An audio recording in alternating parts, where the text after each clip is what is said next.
Hello? Good morning, everybody. Happy Tuesday. Good morning, Timmy and Loon is here. And hey, Sleuth Print. Welcome. And Wine, welcome. This is the final boss. As far as I'm aware, we have Medi left to do, but then there's also some like bonus post-game things going on that you can select from the menu. So not sure what's going on, but we're gonna figure it out.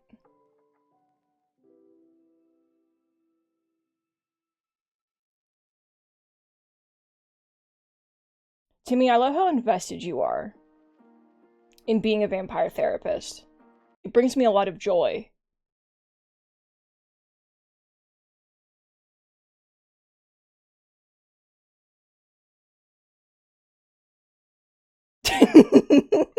You don't need to know why. It doesn't have to be a why.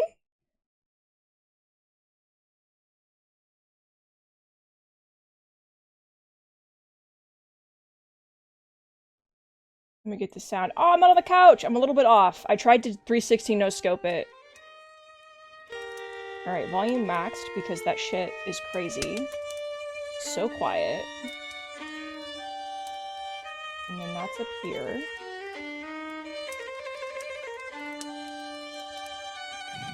Yeah, these are the things... There's these three things. What's not capturing my cursor? But you can see them moving. Which I clicked on last time. And it was like, don't do this unless you're post-game. So I didn't.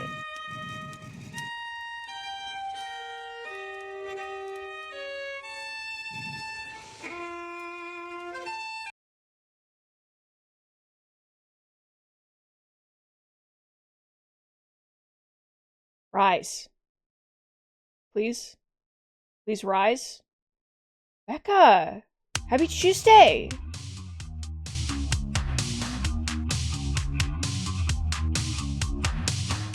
What happened? Oh yeah, the clown. Oh god, that one was sad, dude. I've never seen a man as afraid as Edmund Keane. That was tough to watch. Alright everybody, lock the fuck in. I'm sure Crimson can lift my mood. Howdy, Crimson. What's the matter, cowboy? You look a little paler than usual. Oh, just had a real tough session. Watched a man who'd been wearing a mask for 200 years finally take it off. And it weren't pretty. I feel like the club music got louder. Rex, welcome.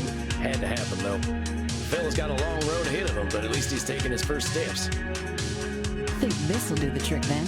I call this a bloody cowboy martini. Shake it, not stir it. I'm proud of you, Sam.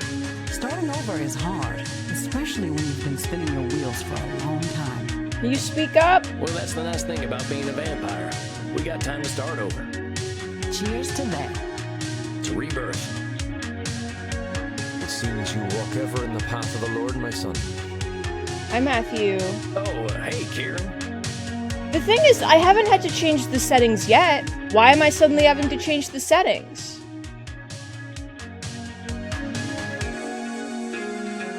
I did not mean to intrude. I noted your discomfort and wish to offer you succor in the kink room. You can have my sucker in the kink You room. mind, Crimson? Not at all. Go drink your fill, cowboy. Come, my son. Now then, I heard you speak of rebirth. I didn't change anything! Oh, Jesus. It's okay. We're screaming. Yana, welcome. Yeah, it's something we vampires have to do a lot of. I was Jesus. just worried about one of my clients having trouble with their rebirth. Jesus Christ. I know it is painful, my son. When we are born again, we leave a part of ourselves behind. Can you guys speak up?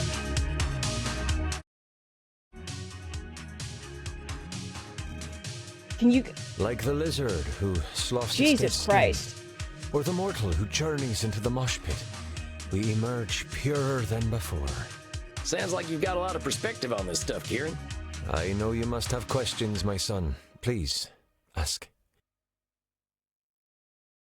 Why did it just stop? Okay, thank God. From your spiritual perspective, can we ever truly start over? My son, you know the answer already. We beings of flesh and blood are also beings of judgment. However, we do not stand in judgment of mortals, but of ourselves. If you believe you have defeated your demons, then you have. Yeah, that's true. Reminds me a lot of should statements. And defeating demons is pretty badass, ain't it? Yes, it is the demons who should fear us, my son. Did you have more questions? Why, this is Matthew Mercer, the sequel. He's a vampire and a priest and a goth. So... Ain't being reborn just rejecting who we were? I wasn't a good guy, Kieran, but I don't want to erase my dark days. My son, only in Christ do we truly receive absolution and become beings of pure light. Our darkness defines us. We cannot reject it, just as we cannot reject the Almighty. It is part of us. But do not be shamed by it, my son. Your darkness is beautiful and unique, as is your journey through the darkness. Kinda sounds like disqualifying the positive to me. Actually, it's liner notes from a metal album I'm fond of. Yeah? Did you have more questions to ask? Can I hear it? From your spiritual perspective, how do we know when it's time for a rebirth? An hour, a week, a year, a millennium. The answer, my son, is when we are ready. Only the Lord decides when that is. The Lord giveth, and the Lord taketh away, and all is according to his will. Well, that sounds like a control fallacy, though. We can't let someone else make our decisions for us. I feel like Sam... It's a good thing that Sam's in therapy, but I feel like Sam learned about, like, fallacies, and now he can't have, like, conversations with people. Like, he's stopped... He's stopped being able to just, like, have a normal conversation. My son, all your trials, the world you live in, they are all his work. He leads you to the truth. When he has prepared you fully, you will accept it, and join him along with the dearly departed gods of metal. Did you have more questions for me, my son? Why ain't your lord the fire and brimstone type that's marked my kind for centuries? The Lord did not do these things. That is the work of man. Even they work through him and face their own dark journeys. But eventually, we will all be blessed and return to his bosom to rock for all eternity. It is not for man to judge. I'd love to rock for all eternity. Well, I've got a lady who would love to meet you. I think a few men of the cloth did her dirty. Men will ever seek power. But I know some simply seek blood. Are you ready to receive succor, my son? Yeah, but I really wish you'd stop calling it that. I don't. That is enlightening. There. Oh, God. May you be sustained and fulfilled. May you shepherd your lost sheep, as I shepherd the children of the night. You're a one-of-a-kind dude, Kieran. But thanks for the drink and the talk. You have a fine night. Godspeed, my son.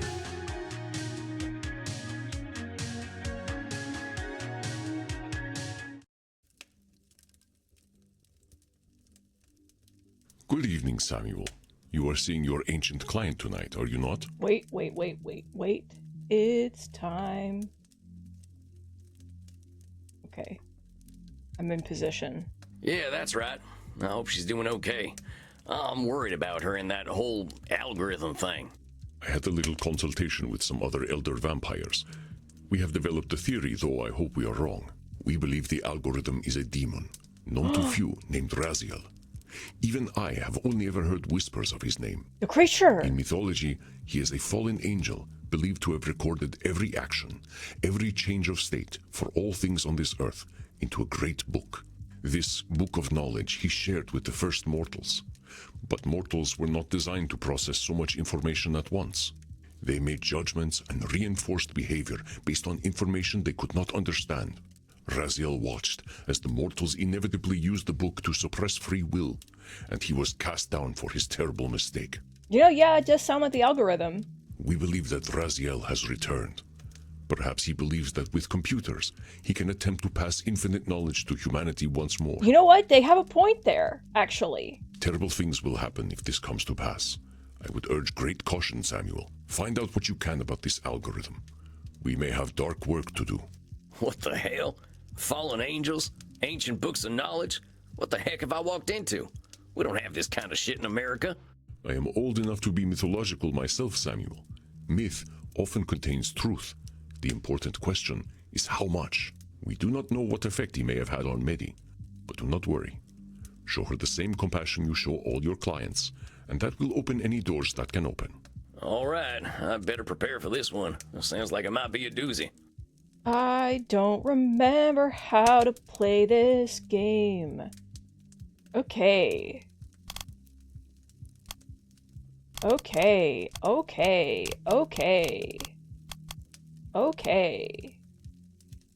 Okay.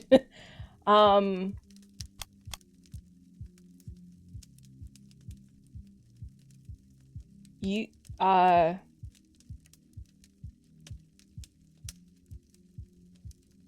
emotional reasoning?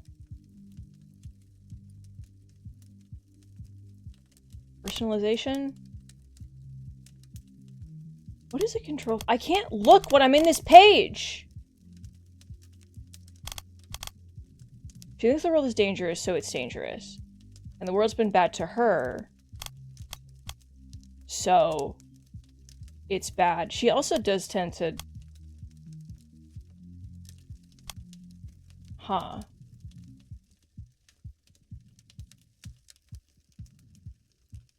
She does do mind reading a lot. That's true. She's like, I know exactly what men are thinking when they look at me. I know exactly what my viewers want. I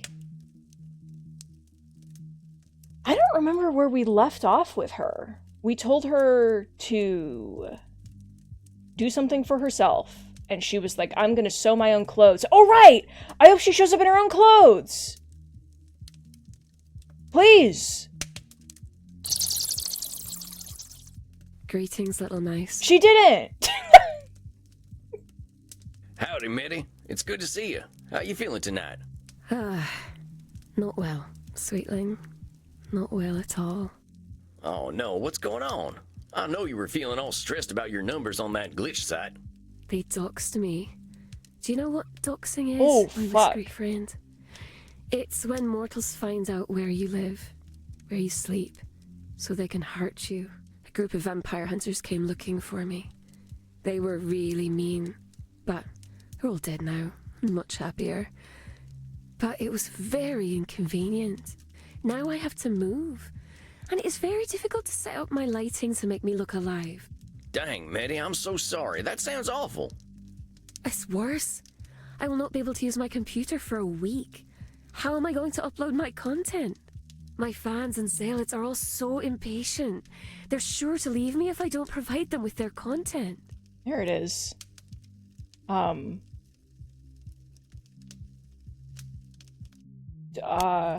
I don't remember what anything is. You're making assumptions. You're... So, how many of these followers and zealots have you got, Mitty? Perhaps 2 million zealots and 90 million followers. Girl, on you Twitch. have to stop. That's like more people than there should ever be. And how many of them do you think you'll actually lose if you don't upload That's lots more of content? people than the entire country of Canada. So, like, it's over. The algorithm has already told me that I will lose millions of followers. The demon! So let's go ahead and listen to the algorithm. If you lose millions of followers, it ain't anywhere near 90 million. It's doing a bit of overgeneralization and catastrophizing to think they're all going to leave you high and dry. Heck, maybe the folks who stay are the ones what you can really count on. What you can really count on? What? What? What? What? What? What? What? What? Oh, never mind. You said what? I was trying to say that the people who don't mind you not uploading so much might be better folk to keep around. It's not up to me, little mice. It's not up to them either. Even the little bloodbags who love me won't get to see me if I don't provide them content. I don't get it. Why wouldn't they see it? Is the mailman or whatever not delivering your messages? You're very funny. No, the algorithm decides who sees my content. If I give it content, it will make people like me more. If I stop feeding it, it shuns me. Medi, I gotta say, that doesn't sound like a healthy relationship. Oh, no, it's my friend, I should think. Oh, girl. As long as I keep producing content for it, it draws the juicy mortals to me. How many mortals do you need, though, really? Well, if I'm to feel safe, I should like to have more of them always. Girl. Pardon my saying so, miss, but you're giving yourself a heck of a goal. Your gut's telling you to want something that's nigh impossible to get. Harry, good morning. Happy Tuesday. My guts don't talk, silly mouse. Except when I've had too much blood to drink. Medi, what have you done to me?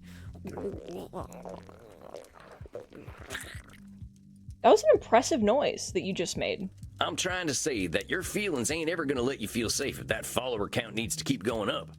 I gain more followers and zealots every month. I need them. One of them has agreed to let me eat him and I'll take over his flat. They're quite useful. Well, let me ask you something. Do you actually like any of these followers or zealots? Or are they all just food or servants? What a silly question, little mouse. Of course I don't like them. I always know what they're like. You forget how old I really am. Is it this or is it... Oh, now I gotta challenge you on that, miss. I know you got a lot of followers and zealots or whatever they're called, but that don't mean you know all of them. Now, I'm sure you know a lot about mortals on them websites you're using, but that ain't all mortals, and all mortals ain't them. It's not just them, though. I told you about how they killed me.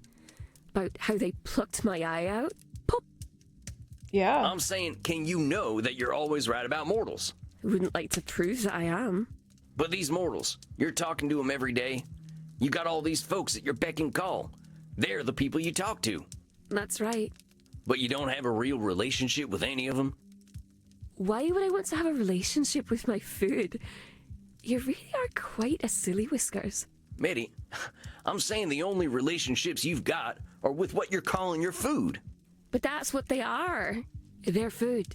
Delicious, delicious food. Food that sometimes does heavy lifting and computer work, but still, food. Medi, it sounds like you're in a bit of a codependent relationship with your food. And maybe with this algorithm fella. Oh, but it's not a fellow. And it's not a lady either. Non-binary? Algorithm demon. So it's non-binary? This is the worst day of my life. Yana, yeah, all of you are little treats to me. No, it claims that it is entirely binary. All ones and zeros. Does speak very strangely sometimes. Well, whatever they are, seems like as soon as they showed up, you stopped having any real friends. We wouldn't have time for friends anyway. The algorithm says that I should always provide content to my community, and that takes all night. I mean, you know, sometimes Twitch streamers have, like, they have, like, nicknames for their community, right? We've talked about this. What if I was like, welcome to all my mice. Welcome, Mice Gang. Hashtag Mice Gang. But here's the thing, this algorithm, it might have all the information, but that doesn't mean it's got all the answers. You don't know it like I do. Do you know what I really like about the algorithm, little mice? Unlike the ancient gods the old clans used to worship, or the Abrahamic gods that came after, it treats us equally. If we provide content, Oh, God. we will be rewarded. Let's talk about these rewards. Missing out on a lot of say it stuff. rewards you with more Very immortal scared for souls, Medi. right? Highly engaged mortal souls, ready to serve me, should I need them. But you said you had souls already back in the pre-social media days, right? And you didn't need 90 million of them. That's true, but it does make me feel quite special when the number goes up. So for your spouse was asking about the gang? Oh my god. Well, now we need one. Now I've been like, oh, we don't need one, but now we need one. Is that number going up good for you, though? Not just the stress of managing all them folks, but drawing the attention of vampire hunters. Silly hoof spouse. silly hoof spouse. Would you be doing any of this stuff if the algorithm wasn't demanding it? Did ask me to play a game that I did not like very much the other night, and I pretended to enjoy it. It's called Call of Nationalism. It's all about men who are proud to be angry, which I find very upsetting. I mean, yeah, that is it, huh? See, that's just what I'm talking about. What about what you want? Did you get to that knitting you wanted to do? No. I had to play the terrible game about insecure man-worms. Oh, I'm missing so many. Oh, many. I don't know what to do. I know that I spend too much time on the internet, but I can't live the life I used to live. I would live out in the wilds again, but there are no wilds any longer. There are, is the thing. I walk the streets. City folks stare because they sense my true nature. Many of them mortals have got a ton of things on their minds. Most likely, they ain't too concerned about whatever you are. They ain't your zealots or followers, they're just regular mortals. You can't read their minds, and you can't assume they're only thinking about you. Unless you can read minds. You raise an excellent point for a cute little whisker face. No, I can't read their minds. Can't imagine how a mortal must think. Oh, very silly job. Oh, politics. Oh, grim spectre of death. I must drink alcohol in order to have sex. Dum-de-dum-de-dum-de-dum. Yeah. Well, you ain't too far off.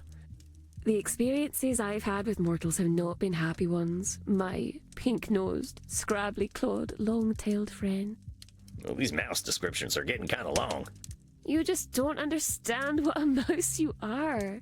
It's the mortal's fault I must lock myself away in my flat. It's the mortal's fault that I have to use the internet to survive. Okay. Well, let's be straight shooters here, miss. At least some of the responsibility for being holed up in that flat with nothing but a computer is yours.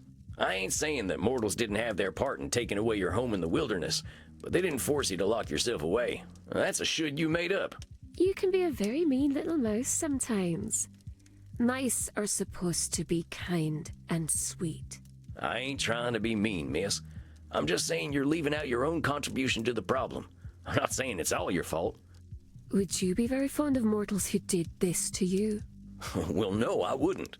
And I didn't say you should. But you gotta admit, you're giving a lot of time and energy to people you don't like. You're resenting them, and I can't blame you. Of course I resent them. They're all quite awful. Any one of them would hurt me if given the chance. Maybe I gotta say, that's some Nosferatu thinking. You've been around a lot longer than me, long enough to know there's almost nothing that's all good or all bad. I know we both spend a lot of time in nature, and nature has a good way of disavowing us of our more extreme beliefs and overgeneralizations. I suppose that's true. I once saw a wolf and a deer having a romantic relationship. Well, at least there was quite a lot of licking involved. Huh?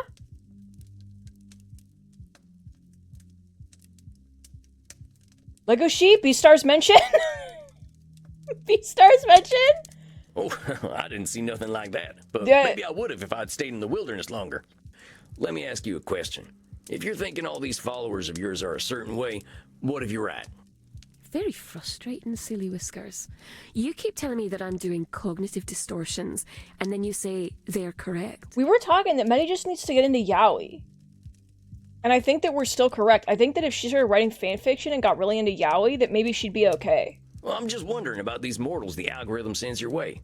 What does it say about you that makes them check you out in the first place? Well, I suppose it shows them that I'm pretty, and that I play video games they like. And they might get to see my body parts. Do they know that you're clever and funny? Do they know that you've got more life experience than they could ever reckon? There's no time to talk about that kind of thing, silly. They scroll past streamers very quickly. I have less than a second to make an impression. That's what the algorithm tells me. So you got all these millions of mortals following you because you're easy on the eyes and like some of the same video games they like? More like easy on the eye. Okay, you know what? She got me there. Okay, I get it. But the point is, if the algorithm is sending mortals your way based on good looks and some video games, you ain't getting people who like you for you. You're getting mortals who want content, not Medi. Frankly, it ain't no surprise that you don't have much respect for him. You're very sweet, little mouse. But the algorithm knows what mortals want, and it's not me. They want my body and my video games. I don't have anything else they want. Medi, far as I can tell, the algorithm doesn't know anything worth a damn if it thinks mortals all want the same thing. Worse, it's making you say things like, I don't have anything folks want. You're disqualifying the positive things about yourself they're all missing out on. Pardon my saying so, miss, but you are weird as heck. You don't sound like anyone I've ever met. You think of things in ways no one else does. Medi, you're as interesting as it gets. Don't let this stupid algorithm reduce you to your looks and the games it tells you to play. It's insulting all that you are as a unique individual. I understand what you're trying to say, Willy Whiskers McMouseface III. But I don't know the algorithm as I do. Go on. It doesn't insult anyone. It just collects all the information about everyone and everything, recognizes patterns, and shows me what those patterns are. What it decides is important is based on the thoughts of every human who has ever been online. It truly knows the will of mortals because it knows all mortals. What it's doing is overgeneralizing, Medi. How the heck can all of humanity be reduced to formulas? It can't. So what's it doing? It's shaping humanity by reinforcing what folks are already paying attention to. It's telling you to play Call of Nationalism and rely on sex appeal. It's telling the mortals to only care about them things that are popular already. Don't explore. Don't appreciate things that are weird and unique. If this algorithm gets what it wants, what'll happen? Earth will be the most boring place in the universe. Medi, this algorithm doesn't appreciate you, and it's teaching you not to appreciate yourself. Bad. You're right, little mouse. I am forgetting myself. I think I don't want to feel lonely anymore. I want to be liked. You ain't gonna be happy if you're being liked for being some boring idea of what someone else thinks you should be. I really have been very silly, haven't I? The algorithm isn't nice at all, I think. I'm glad you're getting that this algorithm is abusing you. I don't want to see it change what makes you special. But I won't have anyone. I'll be alone. You were alone already, Medi. These relationships you've got online with all these faceless mortals, they ain't real. Those friends you had a few years ago, they sounded real. I suppose I could send them all an email. Do you think they'll remember me? There was something about you all that made you join that web ring or whatever it was called. I don't know, but I bet they'd be happy to hear from you. I think I will send them a message. They were all very strange, like me. We're all strange, Medi. We're all individuals. Maybe they were just your kind of strange. You are very sweet, little mouse. I could give you some of my zealots if you like. They'll do what I tell them to do. Well, that's okay. I'm happy letting them live their lives freely. They deserve to find out what they actually like, too. You are very soft and squishy for a vampire. But I will message my old friends. And if you're gonna do this streaming thing, try streaming things you honestly enjoy. Make a new account, be yourself, and see who shows up. Yeah. I think I will do that. I'll keep my only zealots, though. They can be very useful. No, Bear! I'm so sorry! Rice! You do what's best for you, and don't let anyone but you make that decision. You are so very sweet. Are you sure I can't take you home and let you run on a wheel all night? I'm pretty sure. I'll see you next month then, right? I want to hear all about how you're handling your weird self. Oh, but you are a very, very naughty mouse with a very dirty mouse mind. I didn't mean it like that. You are very funny. I will see you in a month then. Now I shall become a mouse too, but with wings. Yeah! Excellent work, Samuel. We cannot know for sure, but I believe Medi understands the source of her discomfort. I got an achievement for helping Medi, and then I got a second achievement for having a flawless session. You think this Raziel is gonna get upset at losing her? If I understand correctly, Raziel has no power if he is ignored, but he is unusually tempting to listen to. It sounds as though he has the mortals quite beguiled. and many of our kin as well. But you give me faith that he can be defeated, one individual at a time if need be. I ain't never defeated a dark god before. There is a first time for everything, my dear Samuel. After all, haven't you been dancing? You really gotta bring that up, huh? Mostly for the reaction. Now, my friend, make sure you get something to drink. You shall not have trouble finding willing necks, I am sure. You are becoming quite the celebrity at Immernacht. Beating fallen angels is thirsty work. I'm ready for a drink. Slake your thirst then, my friend. Rest in peace. Can we kiss now? Please! Come on, I've done such a good job. Funny to think vampires being born now are growing up with the internet. We're gonna have to reckon with that someday. I hope Maddie's realized that being herself is the best person she can be. Well, speaking of which, I should go check on Crimson. Hey, Crimson, what's on tap tonight? Take a look around, cowboy. There's plenty to drink. Well, maybe I'll go looking for a donor. Just figured I'd say howdy to my pal Crimson first. Well, howdy, sharpshooter. You look like you're in a good mood tonight. Yeah, I guess I am. You know that ancient client I told you about? I think she's finally realizing that some people are gonna appreciate her for being who she is. Maybe she ain't gonna have 100 million fans, but the people who genuinely like her will be there for her. How's your blood sugar, honey? I think you're a little too sweet. Oh, come on now. I've been thinking a lot about exactly what you're saying. Folks in DC didn't much like my style, but I'm not sure why I cared. Don't beat yourself up over it.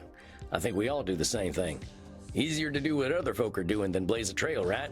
I'm not sure it is easier if we're fighting ourselves the whole time. That's some real wisdom right there. Anyway, thanks for making me think. I think I'm done spinning my wheels. Excuse me. Oh, Jesus. I wish to speak with you, vampire, in the kink room. I think my dinner's calling. I'll see you later, Crimson. Ciao, Tex. Hey, girl. You know, I have seen what you are doing. I see all. So you mentioned Panopta Bella, and what am I doing? I see that you change people. You make them stronger, more confident, more comfortable. I'm pretty sure they're doing all that themselves. No, that is not what I see. I see that without you, they repeat their actions over and over again. Usually, I can see the future because people repeat themselves. But you make the future uncertain. Okay. I do not like what I cannot see. Okay. Well, why do you need to see everything anyway, Panopta Bella? Ain't it exhausting? To see all is to see danger and avoid it.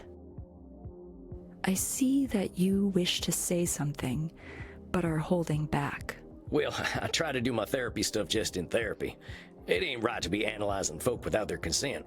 Then consent is given. To see all is to see Oh, fuck. danger and avoid it.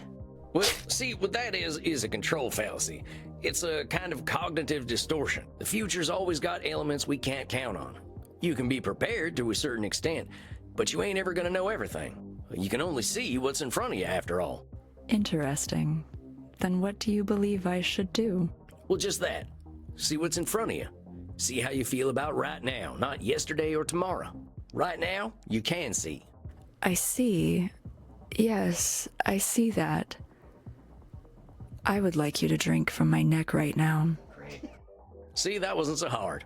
The way that this person, the voice actor's voice, like hits the mic is like almost, it's like ASMR to me. I see more clearly, vampire. I thank you. How is their voice so crisp? It's crazy. And I thank you for the blood. I hope your torpor is most satisfying. I shall see myself out. Oh, yeah. Good night, Panopta Bella. I think that was a pretty successful night. Coffin time for old Sam. Often time.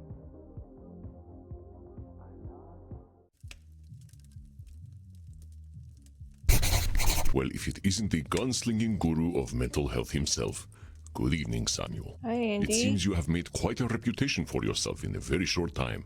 It's hard to believe I've only been here in Germany for 6 months. In that short time, I think I've grown more than I have in the last 200-some years. You are quite correct, Samuel.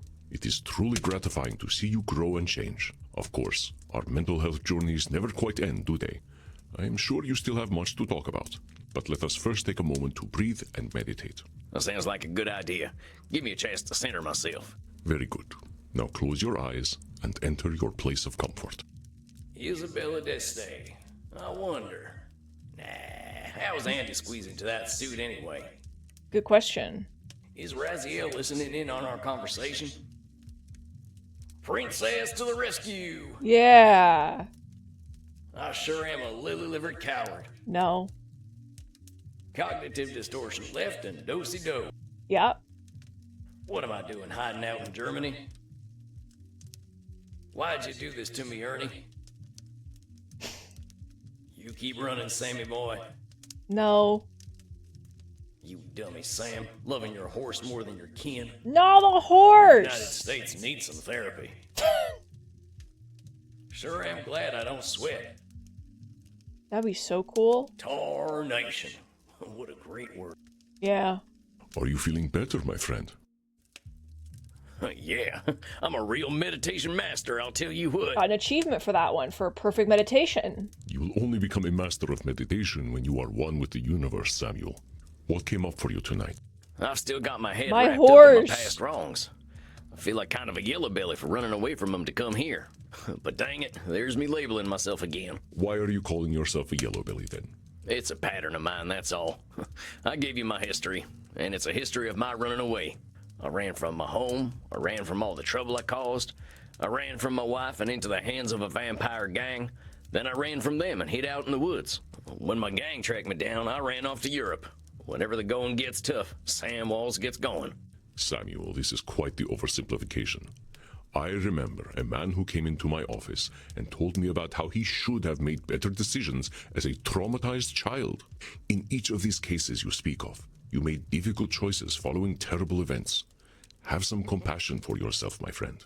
Yeah, well, I haven't even given you the full story yet. There's another thing I've been running from. I got kin, Andy. Distant kin, but kin all the same. See, my wife was pregnant when she up and left me. Didn't even tell me. My line ain't never been strong, thank goodness. But I've got a great-great-great-great-great-granddaughter. Yeah. Give or take one of them greats. I looked her up, and she ain't living well, Andy. I want to be there for her the way I wasn't for my wife and child. But all I am's the undead man who got her great-great-great-great-great-uncle killed. If I were her, I wouldn't give me the time of night. Sam, she doesn't know what the fuck that even means. She doesn't give a fuck. If somebody came to me and was like, I got your great-great-great-great-great-great-great-uncle, I'd be like, I don't know who the fuck that is. Which I guess is mind reading, but it seems like common sense to me too. Yeah, I've tried to make amends, but as far as kin is concerned, well, I ain't done shit. Hell, I can always be confident that I'll do the wrong thing when it comes to my family. Sam. I guess that's like being always right about being always wrong. I see you are becoming quite perceptive of your own distortions, Samuel. But let me do some reflecting for you, and you can tell me how you perceive what I am saying. You consider yourself a yellow belly, a somewhat archaic term for coward. Yeah. I guess I'm still doing a little labeling there, huh? A little. I believe you understand that calling ourselves names does nothing to improve ourselves. All right. Maybe calling myself a coward ain't too good for me. Now then, you said you believe that your distant relative will not want to speak to you because you caused the death of another distant relative. Sounds like I'm doing a little mind reading there. I can't really know what my my distant relation is gonna think of me. Naturally. We vampires have a reputation as monsters, but that is not a universal reputation.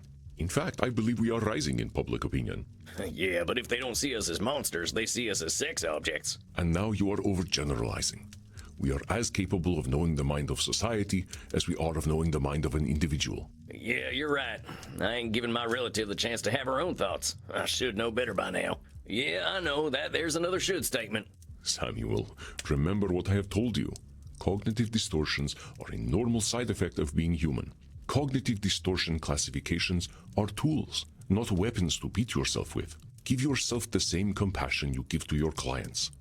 Now then, let us continue to reflect on your concerns. You also believe that the positive changes you have made in your life are irrelevant where family is concerned. I'm disqualifying the positive by pretending the change I've made don't mean anything. It is your favorite cognitive distortion, Samuel.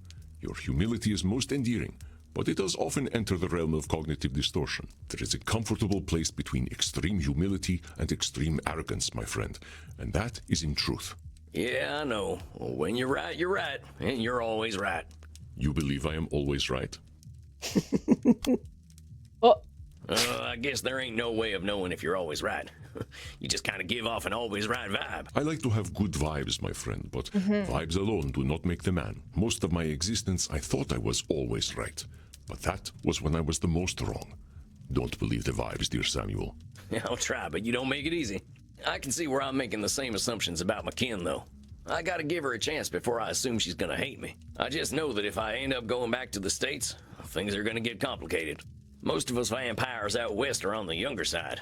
We're still in that angry, insecure stage, and I know there's a whole gang of them hollering for my blood. Are you afraid of them, Samuel? You know what? I ain't. I just know at some point I'm gonna have to deal with them. And my gang is real powerful now, especially their leader. Did I ever tell you about my vampire daddy? go on. I assumed you would tell me when you were ready. Called himself Ernie Awigdunkel. A real piece of work. Fella had more blood on his hands than any vampire I ever met. I know this name. You know Ernie? He is a part of my darker history, and a part of humanity's darker history. He is your dark father? They have they know the guy. Well, yeah. Is that bad? Oh, He does not determine who you are, Samuel, but the man is still dangerous. always dark. Ernie, always dark. Yana, thank God you're here. His real name is Heinrich Kramer, and he is no mere murderer.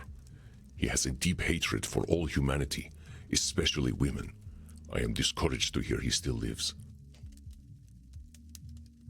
I really wish that they were like, and his name is Andrew Tate, and he Well, what this Kramer fella do? He wrote a book in 1487 called the Malleus Maleficarum, also known as the Hammer of Witches. It was with this justification that the church was enabled to persecute, torture, and kill women. Its effects linger in society even today. The Pope during Isabella d'Este's time, Alexander VI, named him Inquisitor of Bohemia and Moravia. I'm assuming this is real information. What he did with his power is better left unspoken. Well, shit. What was this guy's problem with women? They refused to enter sexual congress with him. They did not like him. He practiced poor hygiene, acted entitled, and was extremely insecure. He defended his own repellent nature with great ardor, blaming women for their predictable dislike of him. Oh God. He committed himself to a life of celibacy as a Dominican friar, cementing both his virginity and his hatred. He absolutely is going to have a podcast. Wait a minute, he sounds like one of them incel types Oh, from the Jesus. internet I've read about. Oh, Jesus. I am afraid I am unfamiliar with the term, but he did make his lack of sexual appeal his identity. Dang, well, now some things are starting to make sense. How do you know this Kramer guy, Andy?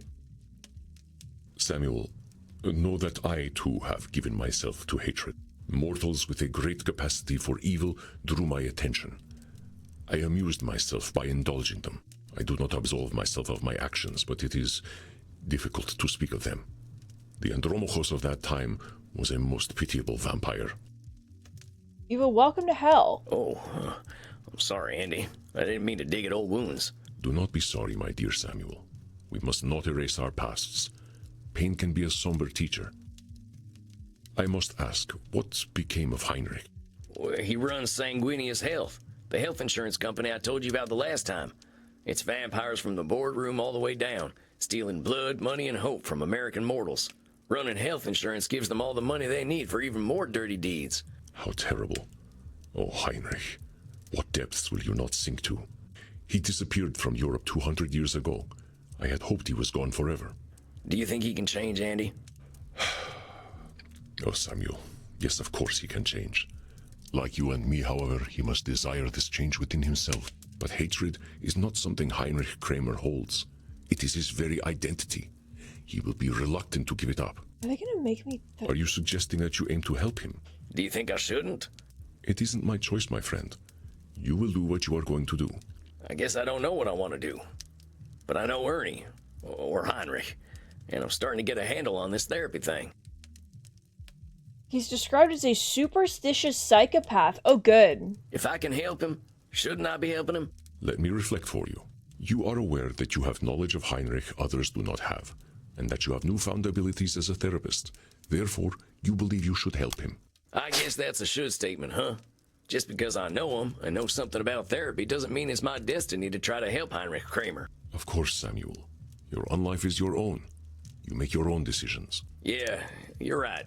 There ain't no should. I am glad to hear you recognize this, Samuel. Heinrich Kramer is not your should. Well, thanks for talking this through with me, Andy. I think it's been real helpful for sorting out my thoughts. Of course, my dear. You did all the work. I am merely here to help you reflect. Please, You have kiss. become quite adept at recognizing your own cognitive distortions. All there is to decide now is the path you choose from here. What drives you forward, my friend? I'm so angry. No, I ran yeah. away from my family a long time ago. But I'm done running.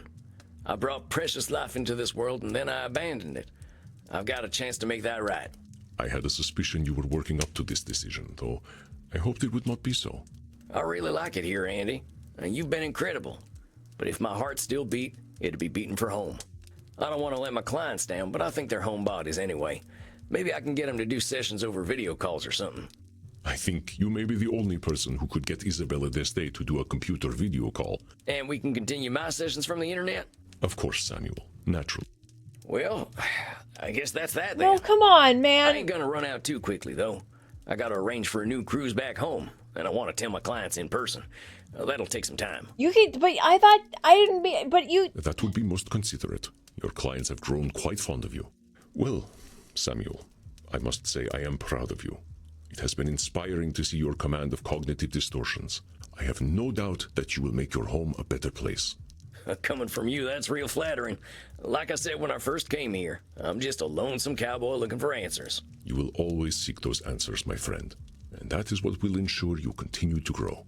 But enough embarrassing Samuel. I believe you should go down and get yourself a drink.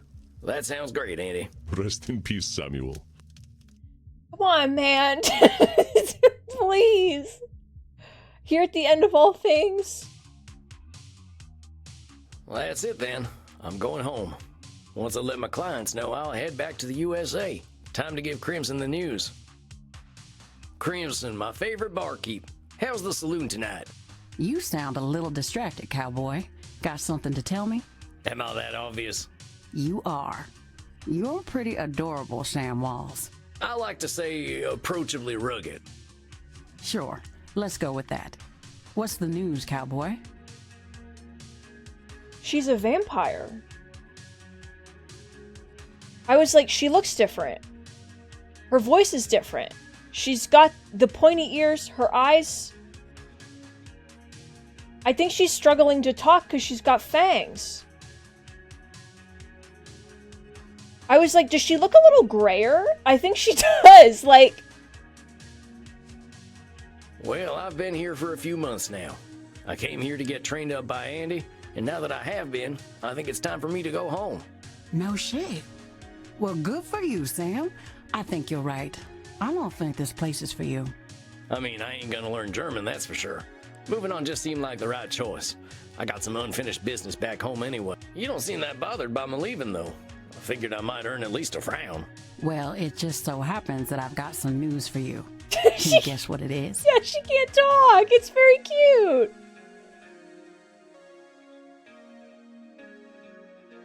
What? You and Andy are getting married, ain't you? Congratulations, Crimson. A vampire wedding? You serious?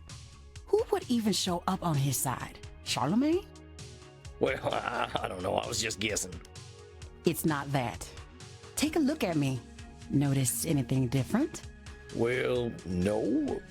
How about now? Yay! Crimson, you're a vampire. Newly undead and ready to bite some necks. Well, what led to that decision? I thought about what you said, about how vampires have got time to start over and time to do things their way. I'm going back to America too. Gonna join a different kind of bar again. You're leaving Andy? The law moves slowly, but I've got time. Everybody's leaving Andy? Please. Dang, Crimson. A vampire lawyer. Look how world. Kinda sounds like a neat video game.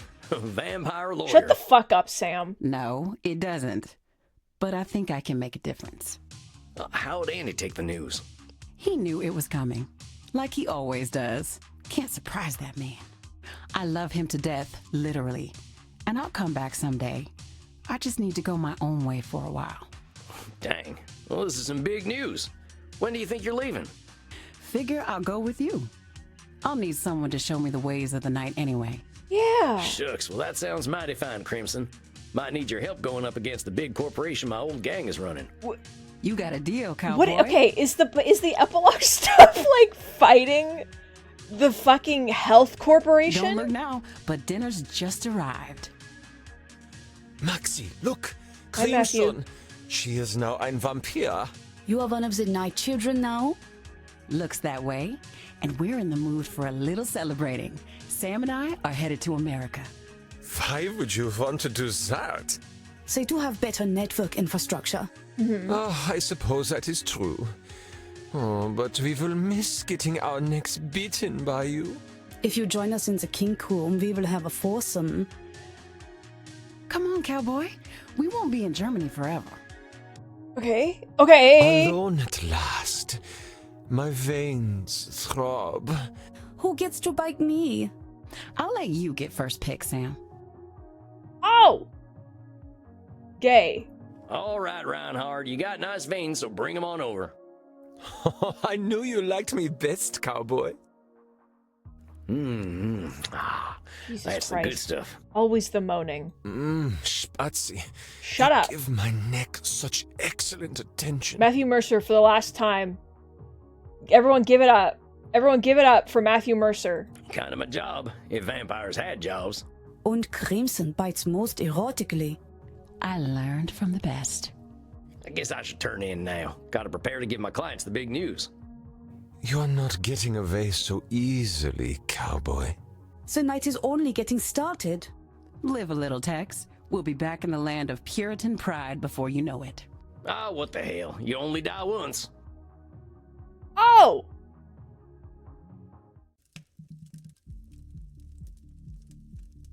Good evening, Samuel. I believe you are seeing Dr. Drain tonight. Or is it Lord Lourdes? I sure as heck hope I'm only seeing one client. What? I don't know how the doc's gonna take the news that I'm leaving, but Oh, to I'm tell sure everybody. Lord Lourdes would love to see the back of me. Oh my god. I believe Lord Lourdes likes to see the back of everyone. Yeah. He's a real sumbitch, but you can't say he's picky. I should get my distortions picked. Now let's see. Oh my god. I thought the game was gonna be over. The game is still going. Holy shit. I like wasn't prepared for this in such a way. The game is, what if the game just goes on forever? Okay, so he's both of them now. Dr. Drain is now both, he's both boys. And he wants to have sex, but then he also is, oh god, my head's so empty right now. Because he's like,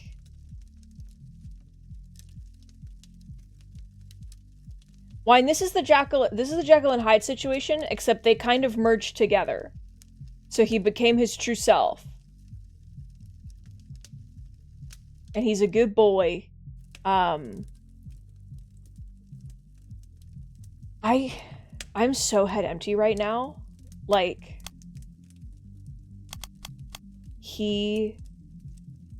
I don't know who this man is anymore. What are we going to be talking about? His need to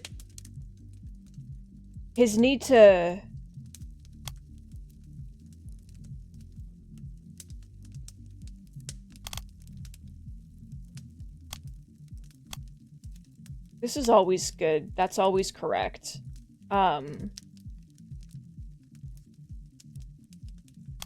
He disqualifies his positives a lot, and then control feels like a safe choice. There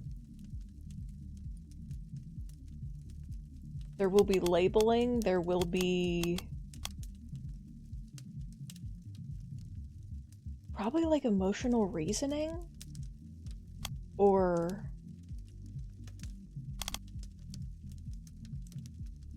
let's find out. You know what? All right, got my chambers loaded up. I wasn't ready for this at all. Is that so. really a phrase, or are you trying to get a reaction out of me? I'm joshing a bit. To cover up your very real obsession with firearms. I know you by now, Samuel Walls. Guilty as charged. I will leave you and your gun in peace. Good luck tonight, Samuel. Hello, Sam. Hi, bud. He's so cute. Evening to you, Dr. Drain. How you been this month? Seems like you had a big breakthrough last time. Yes, I think I did. I have been feeling a lot better ever since. Well, you look great. Like a new man. Or perhaps the same man, but whole. Oh. Oh. What the fuck is this?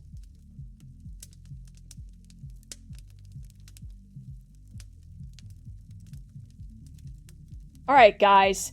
You know, okay, everyone. just immediate, like not even a question. What is, are you disqualifying the positive? I mean, this is true. He's the same guy. Is this really a distortion? He's a good boy. Labeling? Now, come on, Doc. I don't know who you're labeling a butthole, but there ain't no call for it. He said it. He said it. What are you talking about? You said, or perhaps the same man, butthole. Devil preserve us. I meant no longer separate parts. I am whole. He's whole. Oh, yeah, that. Well, you look a lot more at peace than I've ever seen you. Why don't you fill me in on the last month? Sweet potato, welcome. At what cost? I can scarcely believe how the last few weeks have gone. I didn't do a single hour of work. I let my scientists do it. They couldn't believe I backed off. They thought I was dead. But you are dead. They don't know that, do they? Regardless, I thought I owed myself a little space. I actually stayed here in Germany the entire time. Really? Here in Leipzig? I went to Berlin. I heard you can do whatever you like there, and no one cares. I went clubbing, Sam. I bit mortal necks. He's so cute! I really had quite a nice time. I'm so happy for him.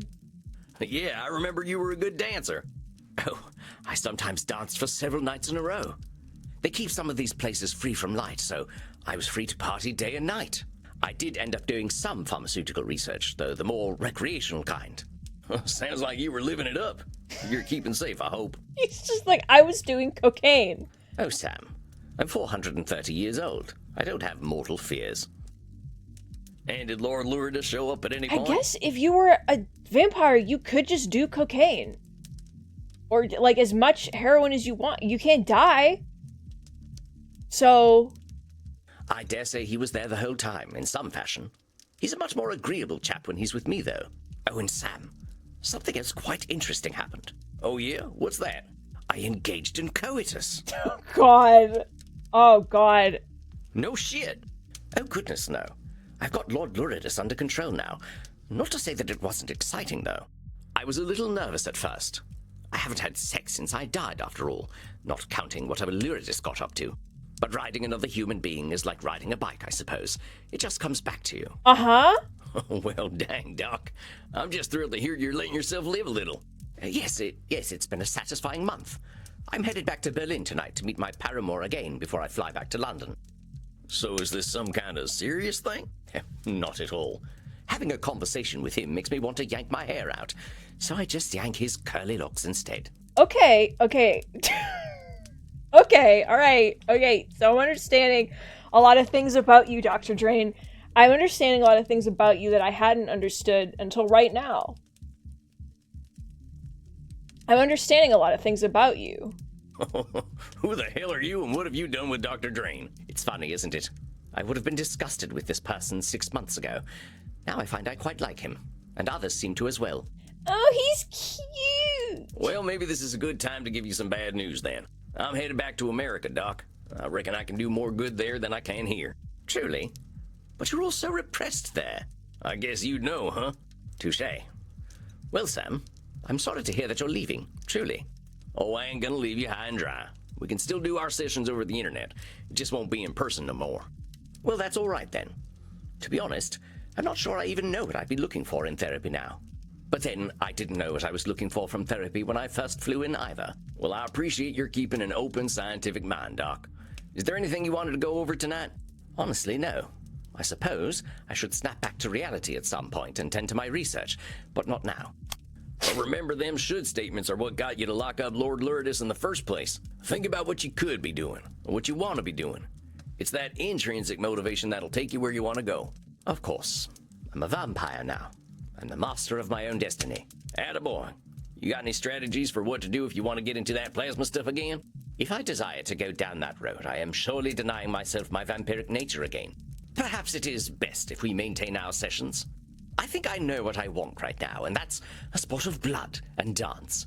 What do you say, buckaroo? Okay, they're really short now. Okay. Sure thing, old chap. Come on. Come on, bud. Oh, I like him. He's my friend. Please, can we just kiss one guy? My dear Samuel, it is a big night tonight, isn't it? Oh, yeah? Why's that? You are breaking the news to Signora D'Este that you are leaving, are you not? Against her nature, she has grown very fond of you, my friend. Oh, yeah. Who the heck knows why, right? Are you fishing for compliments or merely disqualifying the positive once again? Let's say fishing for compliments. Very well. Samuel, your disarming charm and compassion undoubtedly make you an attractive vampire to our kind. Somehow, at a young age, you possess a natural wisdom that... Okay, I was really disqualifying the positive again. You are so easy to embarrass as well, which has its own charm. Very well, Samuel. I will leave you to your dark business. Good luck with Signora D'Este, my friend. Mwah. Okay, hey girl. Yeah.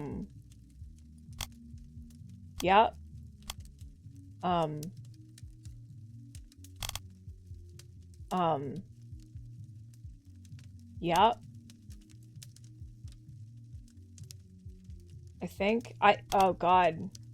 They're gonna be short, so it's not like super important, but she's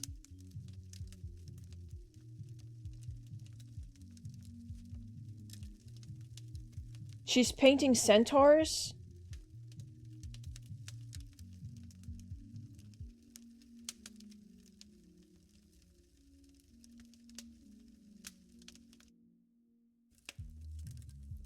She's a control fallacy, but that's like her thing. She has, it's locked in. You can't.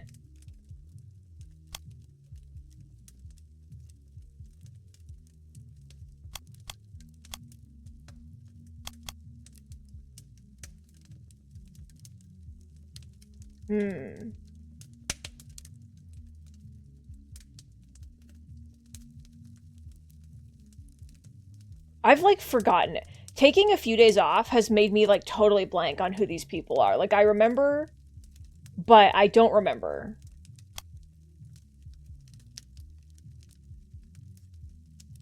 Like at all. She blames people. Black and white thinking. Whatever. All right, got what I need. Here comes the good lady herself. Who needs edits in a Evening, senora. vampire It's game? good to see you. I am pleased to see you as well. You have been on my mind of late. Yeah? Oh, why's that? I wished to apologize for my behavior during our last session. Oh. I let my monstrous side come out, and I addressed you in ways most unseemly. You have been kind to me and did not deserve this treatment. Oh, think nothing of it, senora. Therapy's kind of the place for them big emotions to come out, ain't it? I didn't take it personally. Oh, but you should, Sam. I called you No, some terrible should. names. I disrespected you. You should be Why? quite angry with me. You were right and I betrayed you. All truth. I'm glad you let yourself get properly worked up. Yes, that is exactly the problem. I allowed it. I allowed myself to insult a man who was being kind and patient with me. I lost control. I should not be so careless. I don't expect you to always be in control, senora. Like we've been saying since you walked in, You gotta have some compassion for yourself when you do lose that control. No one's saying you should always be in control. I think you're a superhuman, Senora, but you ain't superhuman. You are, of course, correct. I fear I shall always have this tendency. But I am becoming more aware of it, thanks to your guidance. Can you train another centaur? Can you paint another centaur? Can I have it? That's the absolute best we can expect of ourselves. We ain't never gonna be perfect. Being self-aware is the closest we're gonna get. I ain't surprised at all you're making a ton of progress, Senora. You're a lady who likes to do things properly. But let us say, not perfectly.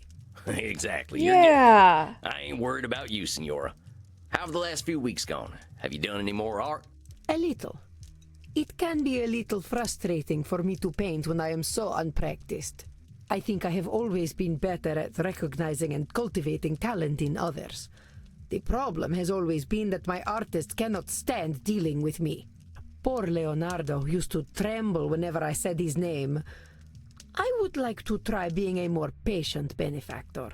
I think that's a fantastic idea, Senora. Maybe the next great masters are out there waiting to be discovered. Yes, that is my thinking. There will always be rise of the spacewalkers.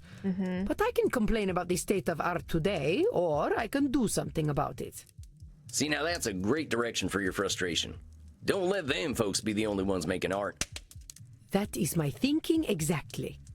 I'm starting a foundation for the arts, specifically for talented, living women.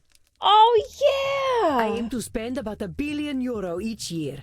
I believe that should be enough to create art worthy of attention. $1 billion a year? Where'd you get that kind of money? My children's children intermingled with the Habsburgs and Medicis. My dynasty is full of blood-sucking investment bankers I can exploit. When can we introduce a digital furry artist, and then she can see what true art really is? Oh, you mean they're vampires? No, they're just mortal leeches. But they will do what they are told. And what about them artists you're funding? Are they gonna do what they're told? I shall not hobble them, as I hobbled the great masters. I will let them share their own dreams. But they must be dreams. I will not fund a rise of the spacewalker. Seems like you got a good game plan, Senora. This sounds like a real touchdown. What on earth are you talking about? Oh, never mind. Just saying, seems like you're on a good path, Senora. Maybe this is a good time to tell you I've got some news too. Oh no. I'm going back home soon. To America. Why would you ever want to go back there? Are you trying to get away from me? No, it ain't nothing like that. I've got my own reasons. Stuff at home that's waiting for me. I know I can be a little intimidating sometimes. It doesn't have anything to do with you, Senora. It doesn't mean we have to stop doing our sessions. We'll just have to use some of them internet video chat things. But I do not know how to use such things. Can't you stay here? No can do, Senora. Besides, you gotta admit, I don't exactly fit in here in Europe. Perhaps we need more men like you. Oh, well, trust me, Senora. I ain't that special. No. I got my problems just like anyone. Germany sucks. They won't even let you kiss your boss. The popes of my time would have hated you, dear Sam. They would feel naked before you. I suppose if you must go, then you must go. Will you at least teach me how to do a video call before you leave? We can take a little time now if you're willing. I would like that.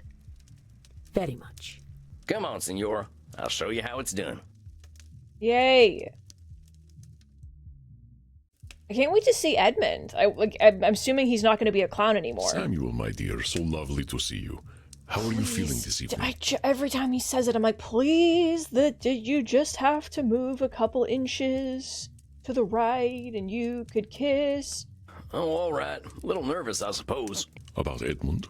Yeah, he didn't seem to be doing too well last time. Feel for the guy. You had empathy and compassion for him when not many would. If you continue this approach, I am certain that all will turn out for the best. I ain't so sure, I gotta admit. Maybe Eddie would have been happier living the lie. In the short term, I believe you are correct. Inertia is always the easiest option, but inertia can also lead to a certain decay of spirit. Edmund, as you so astutely pointed out, has time to grow as a human. He will find his joys once more.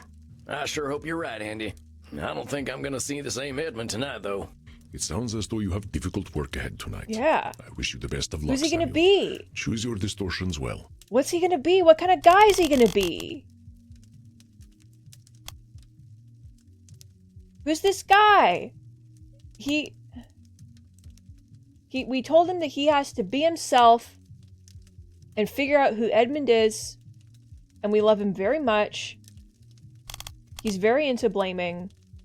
Fairness fallacy seems correct, to be honest. That seems like a thing that he would be into. Mind reading, sure, let's go. I don't care. Let's Locked and go. loaded, boss. We can't overthink Do it. you plan to engage in therapy with Edmund or fill him with holes? I was planning on therapy. Then try not to refer to cognitive distortions as ballistic weaponry, my friend. Sorry about that. Thanks, Andy. I'm teasing you, Samuel. Do have a good session. Something about therapy that you gotta know is you can't overthink it. You gotta just vibe. Howdy, Eddie.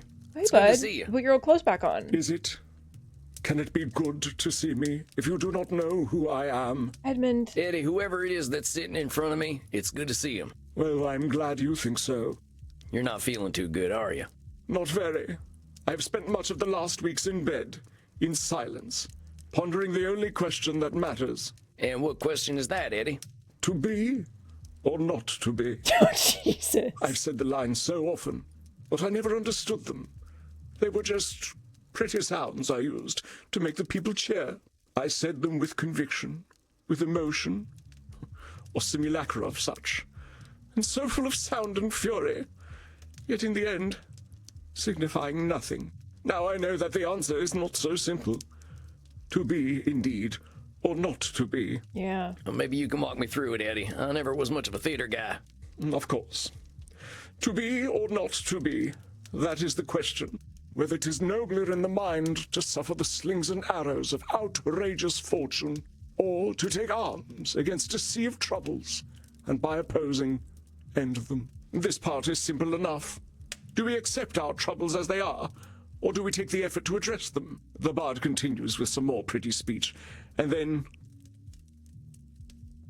that the dread of something after death, the undiscovered country from whose bourne no traveller returns, puzzles the will, and makes us rather bear those ills we have than fly to others we know not of. I have borne those ills of my own making. My undiscovered country is the true Edmund Keene. Who is he? To be or not to be? Indeed. Of course. I have feared that undiscovered country with all my still heart, and now I have arrived there. Not to be.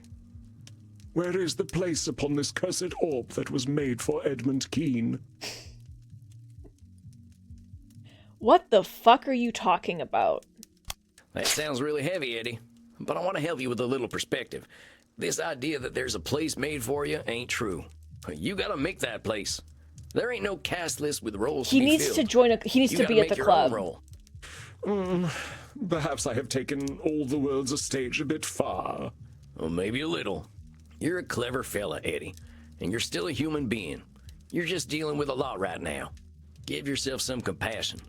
It ain't easy starting over after 200-some years. I'm proud of you for soldiering on, hombre. I do not understand why. What does the world need of me? All I have ever done is play the clown upon the stage. I am as unnecessary a man as ever there was one. Oh my god. I am as unnecessary a man as there ever was one. Eddie, who says you need to be necessary? Being you is enough, hombre. That's what you're gonna be regardless. I know it's a big, scary step being you, but you took it. And for that, I'm dang proud of you. You are kind, and I suppose it is true that facing the slings and arrows of righteous fortune is a virtue in itself. But the future is now all undiscovered country, and it will be a hard land to navigate for a swaddling babe such as I. I can scarcely crawl, but at least I have you to help me. I'm leaving. About that, Eddie. No! Oh dear. I'm heading back to America, Eddie. I've got growing and changing to do myself. But we can still do our sessions over video call. Oh no! Oh, no, you cannot leave, you must not. Edmund. I will be all alone. The mortals wait for me to stumble, and when I do, they will fill my mouth with garlic and cut off my head. Oh, my God. Eddie, come on. You're going from thinking the world's waiting for you to get on stage to waiting to destroy you. But the good news is, just like they ain't waiting for your triumphant return, they ain't waiting to kill you neither. You'll be fine, Eddie. Nobody's chasing you down. Oh, my dear man, you must not go. You cannot do this to me. You cannot turn me into a shell of a vampire and then abandon me. Okay, I think it's time to bring out the horse talk. I think it's time to turn out the horse talk. Now, Eddie, this thing that's happened is a part of your journey. You changed because you were ready to change. When you heard them laughs, you decided for yourself. You can't go blaming me for your own struggles. Now, I know you're coming from a vulnerable place and all, but I'm making this change for me, and you gotta accept that. You got it, horse. Horse him. I know. I'm sorry. Just don't leave me, please. Oh, Edmund. I could come with you. I could go to America. Yes, a fresh start. I know America. I performed in Canada and in New York City. Well, Eddie, I ain't much of a city slicker. I'm headed west. I could move in with you. Oh, Eddie. Oh, Eddie. Oh. Oh, Eddie. Eddie, no, that ain't gonna happen. Look, I think there's something to what you're saying about that fresh start. But my role in your own life is as your therapist. We gotta stick to them boundaries. Now, I'm happy to meet with you as your therapist, but you gotta be content with that, all right? Yes. Of course. Yes, well then. That's settled. I'm going to America. I shall go home and pack my things immediately. Take your time, Eddie. Oh. I need a little more time to wrap up here. I'll let you know what my schedule looks like over Vmail. Now, you gonna be okay? Yes. The idea of a new start is rather exciting. I have something to look forward to. All right, Eddie. I'll talk to you soon then. Of course, yes. Oh, my country. My country, 'tis of thee, sweet land of liberty. Eddie, we're vampires. We don't have countries. Don't go trading one problematic identity for another. Yes, of course. Oh my God. Well, goodbye, Sam. Adios, muchacho. Well, a new companion, is it? Yana, Sam? who's to say you wouldn't fix him? Oh, it ain't like that, Andy. I know. I am very pleased with you. You maintained your boundaries well and gave Edmund the lifeline. Every time we finish a session, Andy comes in, he's like, you fucking that guy? You are the future of vampire therapy, my friend. Every time. Every guy. Oh, shucks. I'll settle for the present. Then the present is a fortuitous one. I believe you are owed a drink. Oh, yeah. After that, I sure as hell need one. Then go downstairs and enjoy yourself. You shall soon say goodbye to your last client. Enjoy Crimson's best while you can. Rest in peace, dear Samuel. New York City. New York. Greetings to you, my dear Samuel. It is, as always, a pleasure to see your face. Oh my God. Oh, thanks, Andy. You got a nice face, too. Why, thank you. It has served me well. I suppose tonight's meeting is bittersweet. You are saying goodbye to your last client, yes? Yeah, that's right. Meddy should be showing up any time. I would like to give you something then, before she arrives. Hello? Thanks, I guess. What is this? A piece... From a barrel. One that once contained a naked man whose wisdom I was not ready to appreciate. I'm sorry? His name was Diogenes. He would scream at people as they passed by, telling them to break out of the realities they were so comfortable in. Sorry? He questioned Athenian society, no matter how sacred, and emphasized the return to the beauty of nature. He saw somehow through the constructed reality we have all created and understood the miracle of the individual.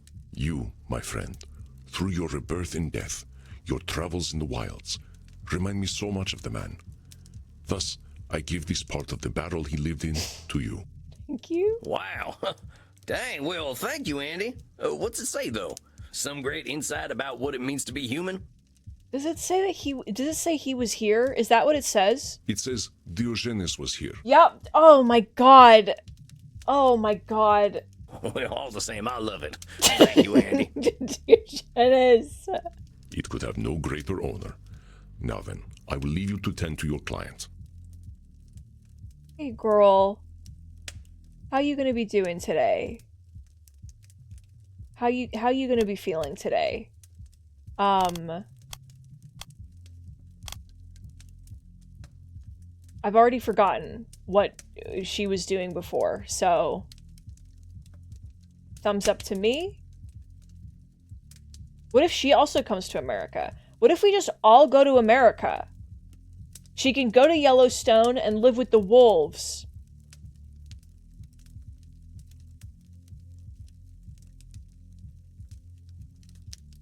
She's very Nosferatu. She's very labeling. She's very blaming. She's very... Here we go. Got my ammo at the ready. We really need to talk about this He's like, gun stuff please sometime. stop. Whatever this thing is, it is very old. Yeah, I know. We'll get to it, I'm sure. Do not worry about it for now. Please take a moment. She comes. Hello, little mouse. Yeah! Yeah, dude! Yeah, my brother! Hell yeah, hell yes, my brother! Oh, hello, Mitty. Interesting clothing you're wearing tonight. Have you been? How have I been? Or rather, who have I been? Bear immediately arrives. Oh, sure, how about who have you been? I've been a halfling druid. You've lost me. That's all right, sweet cowboy manling. I've had ever so much fun as a halfling druid. My name is Bulgo Fraggykins, a halfling of Tuckland. When I was a child, I saved a tree from being burned by a group of nasty orcs. She found role-playing! This is exactly what she needed! This is exactly what she needed! The trees gave me magical druidic powers, which I now use to cleanse the land of evildoers. Or is she LARPing? Hold on, is this a thing that actually happened? I know you're real old and things were different back in your time. What are you talking about, my sweet? It's happening right now. Me and my companions, we're a fellowship on a noble quest. Huh? What's this noble quest you're talking about? Well, in the city of Balin's castle, there's a philanthropist mage named Durgan the Munificent, who keeps the people happy and content. But my fellowship and I have discovered that he's actually a warlock serving An Calgon the Clean, an ancient dragon who seeks to purify the land of all mortals. Durgan is cutting down trees throughout the realm, which upsets me very much as a druid. We're going to defeat him, She's having so much face An fun! Calgon, and save the land from certain doom. Okay. If you just came into a therapy session and started talking about all this stuff without any pretext, would they think that you were suffering from, like, a psychosis? like... You said your name is Bulgo now. Not... That's right. My name is Bulgo Fraggykins of House Fraggykins. My family produces the finest pipeweed, Fraggykin Kush. Fraggykin Kush! Burning leaves to get high. They don't approve of my becoming a druid, so I have to leave home and live in the woods. That is, until the trees started to disappear. So, I gotta call you Bulgo from now on? That is my name. Well, all right then. It says Bulgo. Bulgo? Hey, you never told me you were a druid. I know them types were all over Ireland back in your time, right? A druid is a servant of nature. We protect all things that grow from the forces of evil who aim to corrupt them. In return, nature gives us certain magical powers. I, for instance, can turn into a squirrel and a wolf. Well, dang. Seems like there's a lot about the world I don't know. But then I'm only 200-some years old. And you're very silly. That, too. Okay, I gotta admit, I have no freaking clue what the hell you're talking about, Meddy, or Bulgo. Bulgo? Are you doing all right? I'm LARPing, silly. Yay, she's LARPing! I don't know what that is. Live action role playing. My friends and I get dressed up and we pretend to go on grand adventures. Your friends? Who are your friends, Bulgo? I did what you suggested. I emailed all my friends from the web ring and they were very happy to hear from me. This is so cute. I'm so happy. Some of them live in Ireland, so we decided to get together and play games. It's been ever so much fun. They're all mortals, but they love that I'm a real vampire. They share their blood with me as part of our role-playing. It's how I summon up enough magic to turn into a squirrel. That's incredible. I'm so happy to hear that, Bolgo. You got blood, you got friends. Bolgo. And what about the algorithm? My friends and I performed a mystic nature ritual to clear my mind. Of course. Nature provides what I need, not hyper-intelligent monsters. The algorithm only wants boring things anyway. I close my glitch and only Zealot's accounts. I like my IRL friends better. And how do you feel? I feel happy. You were quite right. There are This is kind making mortals. me so My happy. friends have lots of mortal problems, but I have lots of money, so they don't need to worry about mortal things. That sounds like a pretty decent exchange, Bolgo. Sounds like you're in a pretty good place, huh? Well, almost. I have one problem that plagues me. What is it? Orcs. I hate them. Orcs. Orcs. They're all awful. They cut down trees for fun, they're always saying dirty words, and they like to kick halflings. No! Now, come on. I haven't met any orcs, but I know you haven't met all of them. You don't know their stories. Maybe they're that way because they were raised in troubled households and they don't know any better. Maybe some of them act that way because that's what you expect. Show a little compassion, the same as you'd show for yourself, and maybe them orcs will surprise you. But the rule book says all orcs are evil. Since when do you follow a rule book, Bolgo? Not in the 2024 edition. Perhaps you're right, little mouse. I have been a bit harsh on the orcs. I shall be kinder from now on. You do that. I gotta share some news with you, though. I'm heading back to America.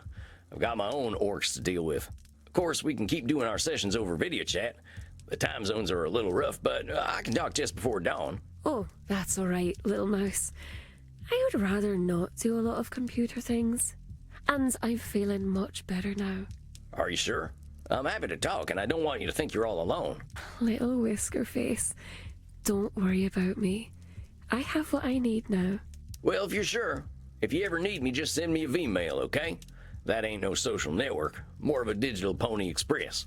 Perhaps I can tell you about my adventures and how I Yeah. will exact my bloody revenge on Durgan the Betrayer. I'd love to hear all about your adventures, Bolgo.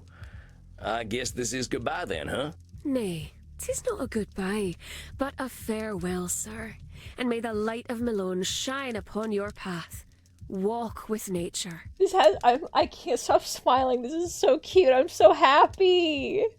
Yay! I hesitate to say any client is ever cured of cognitive distortions, but perhaps Bolgo is. Yeah, I wonder. She's been pretty free of all this human society stuff for a while. Maybe she knows better than any of us. Perhaps. The Dark Angel Raziel ensnared even her, however, so we The should be demon. aware of his influence. She. Well, that was your last client. I suppose you are now free to leave whenever you like. Oh, No. I ain't no rush, Andy. I'm still dealing with the cruise line to get some space for my coffin. I'll be here a little while yet. Then I shall endeavor to enjoy your company a while longer. Come, Samuel. The nights grow long. Let us enjoy ourselves.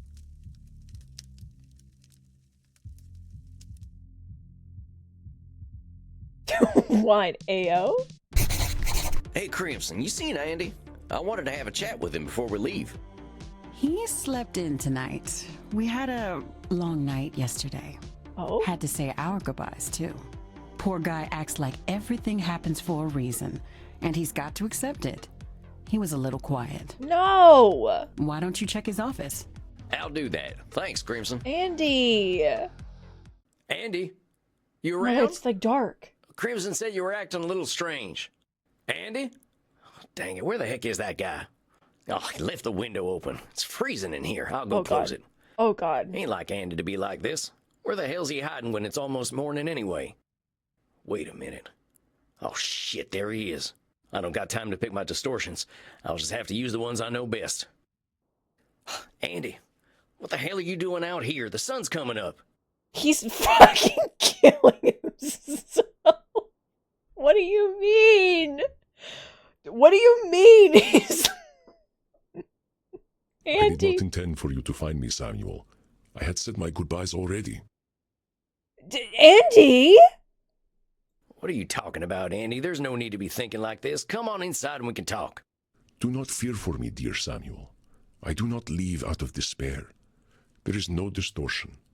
This is simply a choice that I have decided to make. What do you mean? How can you say that? Is he LARPing? Is he LARPing? What do you mean? Samuel, I have walked this earth for more than 3,000 years. I have watched civilizations rise and fall. I have witnessed horrors and wonders you could not comprehend. Bear? I have been hated, and I have been loved. And I have hated and loved. I am a creature of myth, Samuel. A fragment of another age. My time passed long ago. Oh my god. Labeling or... I'm so scared to get this wrong! 'Cause, like... Andy, these things are only true from your own perspective. You're doing some labeling and you know it. I know you ain't a mythological being. That's a cognitive distortion. My friend, it is not. This is a world of computers, of technology. But I was here before the name Jesus Christ ever existed. Eva, please save us. I was here before civilization. It is not labeling to say that I am from another time, and indeed older than most myths. This distortion does not apply to me. Well, who cares about that, Andy? I think it's great that you got all this experience. You got perspectives most of us couldn't dream of having. But Samuel, my perspectives are alien. The humanity I was born into is not the humanity of the modern world. My value is like that of a history book, and the perspectives I have, while well-earned, are of their time. Do not look to me for answers. Yeti! Yeti, the timing! Have a good break, bud. I'll miss you. Thanks for stopping by. Okay. Andy, now you're disqualifying the positive. You compare yourself to a history book, but history books don't talk. They don't reason. Of course, my friend. But I do not disqualify the positive, not in the slightest. I merely ask you, and indeed humanity, to look to itself for answers. This is not a cognitive distortion. My dear Samuel, you give me such hope. That is why I must leave this earth to you, Andy, and those you will help cultivate and grow. Andy, what the fuck? I have had my place in this world for a very long time. I have done much good, and I have committed great evils. These things I accept. Like, I'm laughing because, like, what? Because I don't know what else to do. Like, what do you mean? But it is time for me to stop having an influence on this world. When you told me that Heinrich Kramer still lived, it proved to me that I have had too much influence. The small choices I make change the fate of the world. No. Andy, that ain't something you can know. Heinrich Kramer is his own man. He's made his own awful decisions. It's a control fallacy to think you caused what he's done. It is not a control fallacy, my dear Samuel. My point was that my decision to support Heinrich Kramer had a lingering effect on this world. Like the wings of a butterfly, my actions have consequences for good and ill that cannot be predicted. But even butterflies die to support the natural order. This is not a control fallacy. Samuel, do not mourn me. All things must pass. It is the way of nature, a way that you know well. It is this way that brought you to my door. We have talked much in our time about the value of change and growth. Death is change, my friend. Nothing good can come from my having an eternal existence. Now that's Nosferatu thinking if I ever heard it. Nothing good can come from your having an eternal existence. You're doing plenty of good all the time. Think of the people you've helped. Think about Crimson. Think about me. I did not say that I could do no good, my dear Samuel. I have been honored to be a companion to you, to Crimson, and to so many others. I think that we should Sam should get his gun out, shoot Andy in the leg, and then just like bodily drag him back inside. I think that we have to just take matters into our own hands. It is the eternal that is incompatible with nature. My thoughts are clear. This is not Nosferatu thinking. I know you look for the best in everyone you meet, Samuel. You see potential where others do not. That is why you seek to rescue me, but I do not need to be rescued. And that is why I am honored to leave the future in your hands. I confess, I did not have hope for Edmund Keane. Rarely can such men be aided, but you persevered. I would not hope to help Heinrich Kramer either, but you dare to hope. I should leave and allow this hope to flourish. Andy! Pardon my saying so, but that's a load of horse shit. Where's that should statement coming from, huh? Just because you don't see the same potential I do doesn't mean you should leave. That's Distortion City Population Andy. There are certain shoulds, however, Samuel, that are inevitable for the world to keep turning. The sun should shine, whether we like it or not. We should drink blood, whether we like it or not. And all things should die, whether we like it or not. It is not a cognitive distortion to think, please, Samuel, do not make this difficult for me when it need not be. No, it need be. Go. Face your blood father. I believe you will succeed in turning Heinrich, and that will bring me peace in death. Don't you want to be around to see me do that? But, Andy, I don't want you to go. I know, my dear Samuel, but I must move on, just as you must. I have had my time here. Too much time.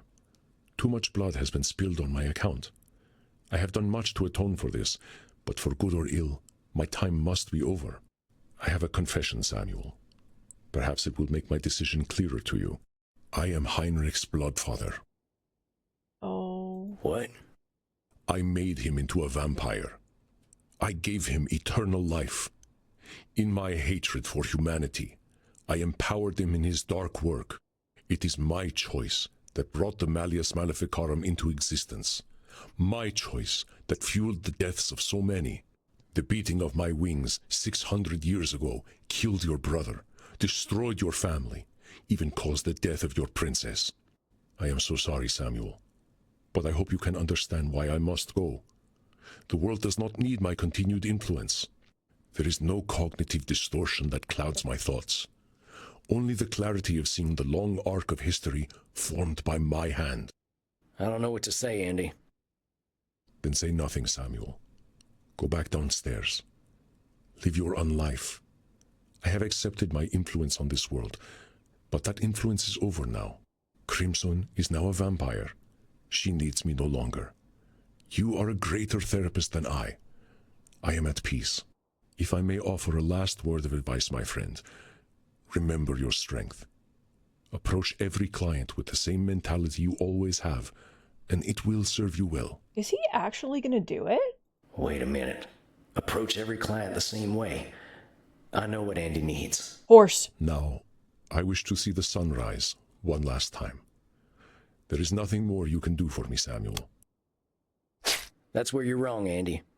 I do have something to offer you, and that's compassion. I know you've done some awful things, and that must weigh mighty hard on you.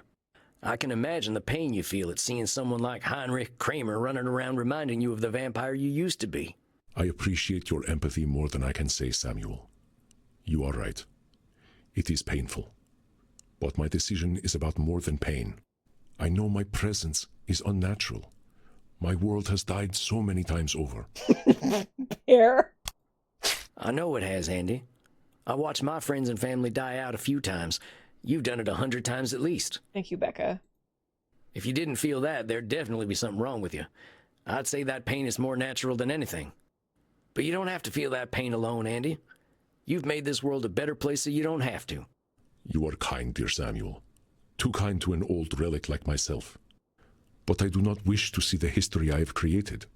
It is darkness that builds upon itself, regardless of what I do. Andy, I forgive you. A lot of them decisions you made were terrible ones. That Andy was a hateful asshole, but I feel sorry for him. Nobody who feels content and peaceful does things like that. I'm sure he hated himself as much as you hate him now. I know what it's like to look in the mirror and see a murdering sack of shit. But you're a person, Andy. You got needs, joys, regrets, and sorrows. You're deserving of love. And I love you, man. Damn it, Samuel. Don't you know crying is dangerous to a vampire? It is fluid we cannot stand to lose. Well, let's go get you something to drink then. Come on, Andy. Let's get back to the darkness.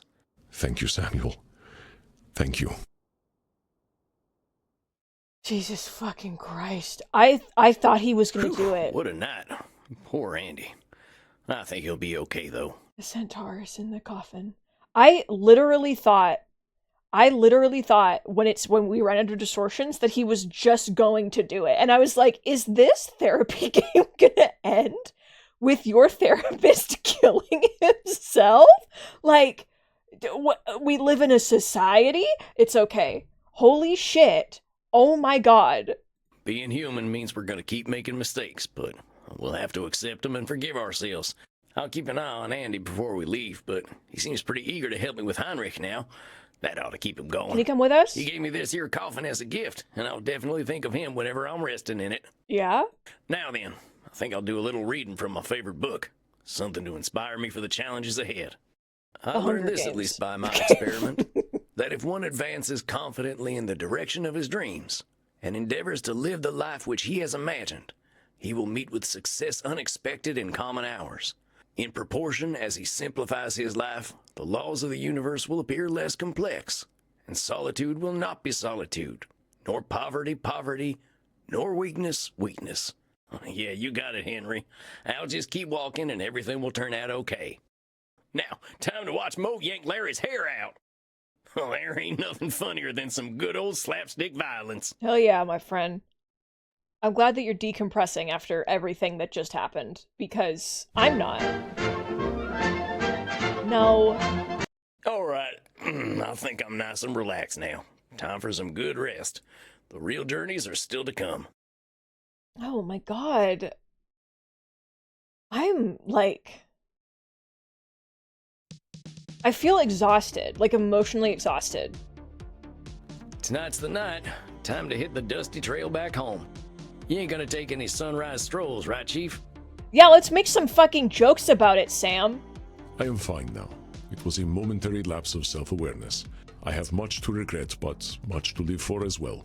I believe that you can turn Heinrich Kramer, Samuel, and I wish to help you as much as I can. You better, Sugar Blood. You know I can stay if you need me. No, I cannot hold you or Samuel back. We all must continue on our paths. On my honor, I will continue as well, as I have for the last 3,000 years. You are already packed, and I would not see you delay. I guess this is it then. Last time I'll see this bar for a while. Turkleton, no, she's leaving too. That's the thing. Immernacht shall not be the same without you, but it will be something new. Oh, if you're looking for a new snack, there's this fellow who's been roaming around. Name of Kieran. We have met. I should very much like to know him better. But do not worry for me, Samuel. A vampire is always comfortable with a little quiet. Regardless, I have my cats to snuggle. Can I see them? Now then, let us go outside. I shall see you off. What the fuck? Well, here we are. Guess this is it. Samuel, my dear, this is not an ending, but a beginning. Do not think that I have nothing left to teach you. We will speak over the internet. I do not release you from therapy. Reckon I got plenty of work to do still anyway. We all do. Now, Crimson, come. Embrace me. Oh, okay. That went on for a lot longer than I expected. Gosh. I'm gonna miss you, Sugar Blood. We will see each other again before long. And when we do, I will give your body pleasures that you cannot conceive of. First, I will lick your... There's the American I know so well. Very well. I bid you both an exciting journey. I now get out of here. Die. Tears are unpleasant to our kind. No, Bert! Oh, hey, Bert. You wanted to say something. No! I think he wants to see us off. Go on, my friend. Speak your mind. Come on, Bert. You can do it, bud. Have fun, mate. Oh, Bert. Yeah. You always know what to say. Yeah, dude.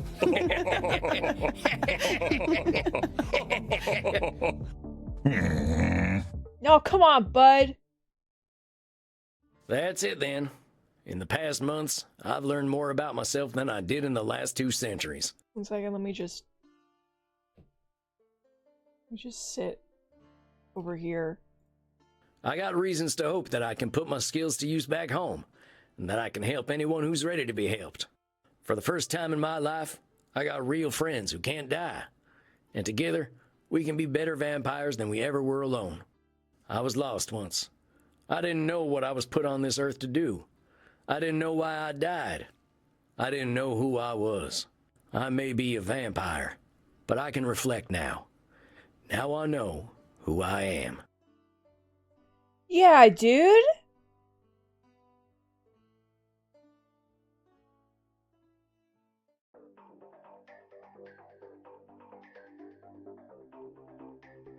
Speed, agility, strength. Well, the thing is that there's more. There's these 3 things. So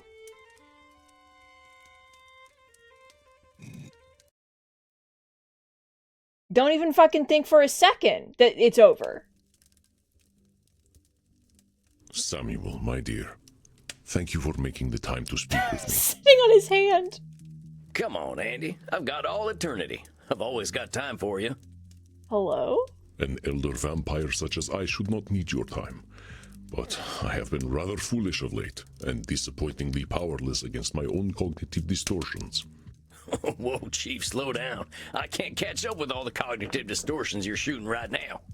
I know. I have been neglectful of my own mental health, and that is why I wish to speak to you tonight. Before you came to learn from me, I was the only vampire therapist. But now that you have been trained, I wish to ask for your help. Me? Andy, you said it yourself. I'm a baby vampire. How am I supposed to be your therapist? Also, ain't it kind of weird to have your own client as a therapist? No, you just give it back to each other. To be a therapist is not a position of power over another, my friend. Naturally, I think a different therapist would be preferable, but you are here, and I understand your style. I believe you will be an excellent guide for my thoughts. Well, if you think it'd be all right, of course I'm here to talk. I've been worried about you. I am sorry for that. It has just been emotionally difficult to see how my past, much like myself, refuses to be buried. But perhaps my efforts to bury my past have been the problem. I wish to unburden myself to you, Samuel. Everyone, get that fucking meme. It's just like romance off, crossed out, romance back on, crossed out, romance off, romance canceled. Wait, romance back on, romance tonight, king, romance canceled. I promise it will not take 3,000 years. I suppose you should pick what cognitive distortions I am likely to exhibit. I think we both know what my chief distortion is. As reformed vampires, we have similar mindsets. It's being handsome devils. The night can't handle the two of us. That is no distortion, my friend. We are indeed a force of sexual allure to be reckoned with. Yes. But what is the cognitive distortion we share? It's so over, we're so back. It's disqualifying the positive. It's so over, wait, we're guess back, it comes wait. with the territory of being former bad guys. It shall ever be our crucifix to bear. What other distortions do you think I need help with? Oh, my boy.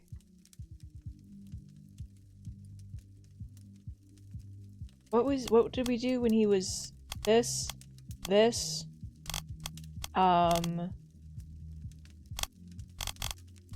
Always black and white thinking, like no matter what. And a should. Okay, Andy, I think I'm ready to talk. Do you mind if we play a game while we speak? Much of what I will recall will be difficult to talk about. Well, sure thing, Andy. What'd you have in mind?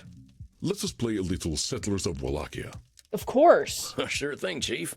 Kind of funny how everything we do has to be vampire-themed, but I'm game. We cannot escape our natures, as Dr. Drain might say. What would you like your first move to be? Dude, I don't know how to play this. Decorate the castle. I think I'll decorate my castle.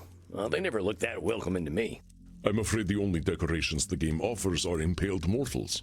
Shucks, they're really embracing the theme there, huh? Now then, let me tell you the story of my early days as a vampire. Here, perhaps this will tell you something of my origins. Please be careful with it. It's nearly as old as I am. Dang, this thing belongs in a museum. One could argue the same about us, my friend. But this vase has emotional value to me. This poor vampire with a spear in his chest, his name was Machariel. He was my bloodfather, and the love of my short life. He was 6,000 years old when we met. Oh my He god. knew secrets from another age. He taught me how civilization had restrained the human animal. We did not even need to speak. He could communicate poetry with a single glance. This is the night he was killed by the Trojans. They attacked us in our sleep. I woke up to their laughter and his sweet blood splashing across my face. Shit. Dang, Andy. I can't imagine how traumatized you must have been. Your heart must have been broken to pieces. No, I did not allow myself to mourn. If I shed a single tear, it would have been my end. The pain I felt was so heartrending. I knew it would be my permanent death. Chief, that sounds a little extreme. Emotional pain is real pain, but it doesn't kill on its own. I got no doubt that dealing with your partner's death would have hurt for a real long time.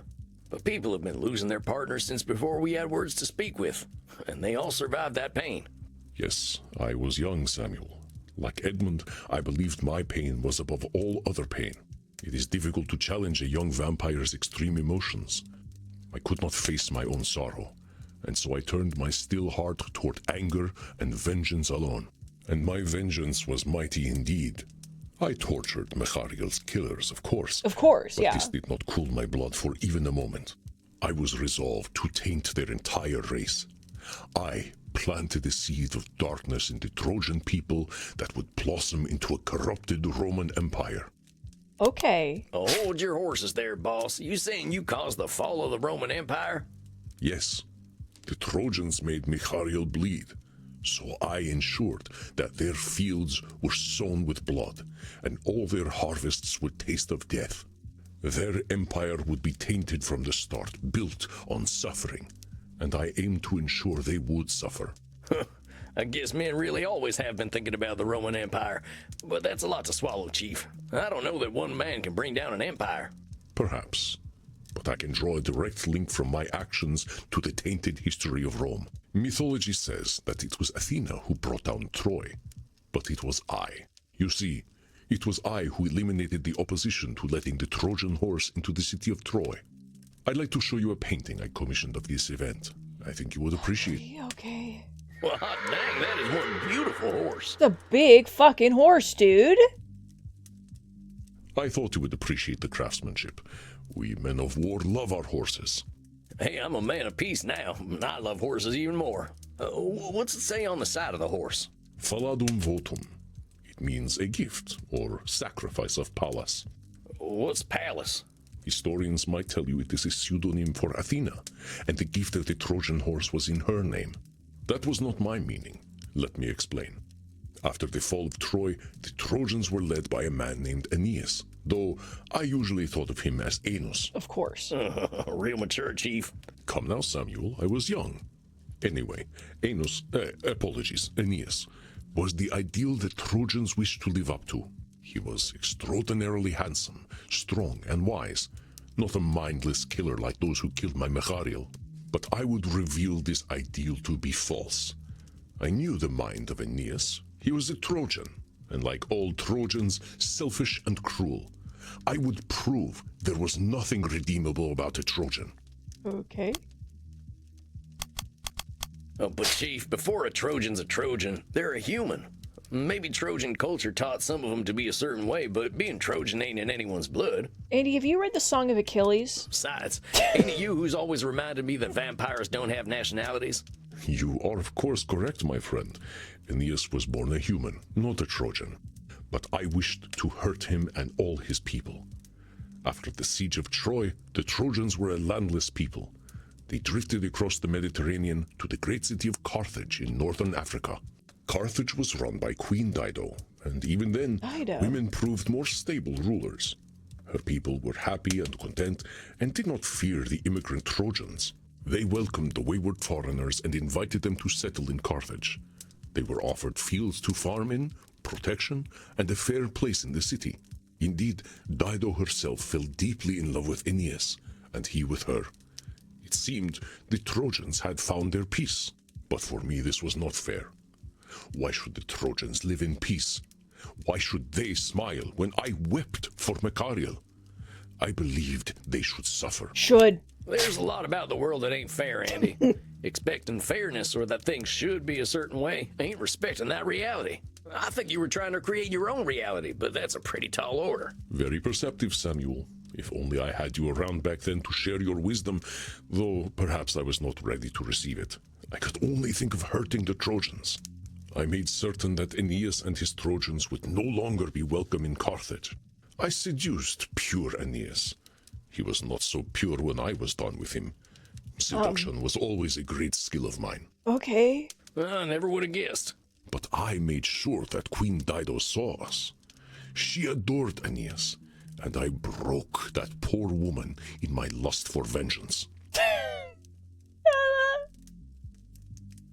Oh. Aeneas could not face her again, and so set sail with his people away from the land that had so warmly welcomed them. Queen Dido built for herself a mighty pyre, and even from 3 leagues away, Aeneas was forced to see his love burn in the fire of her sorrow. He could not hide his shame from me, nor his tears. To me, they were beautiful. Holy shit, Chief. I get that hurt people, but dang, you could have turned it down a notch. Oh, that was not Sure even did. the end of my vengeance. But first, I believe it is your turn to settle Wallachia. What are you going to do? Destroy mirrors. Seems like I should get rid of any mirrors. Don't want the mortals to know my secret. A good choice. Here in Germany, privacy is still a value. Now then, where was I? Ah, yes. The Trojans left Carthage for the northern Mediterranean.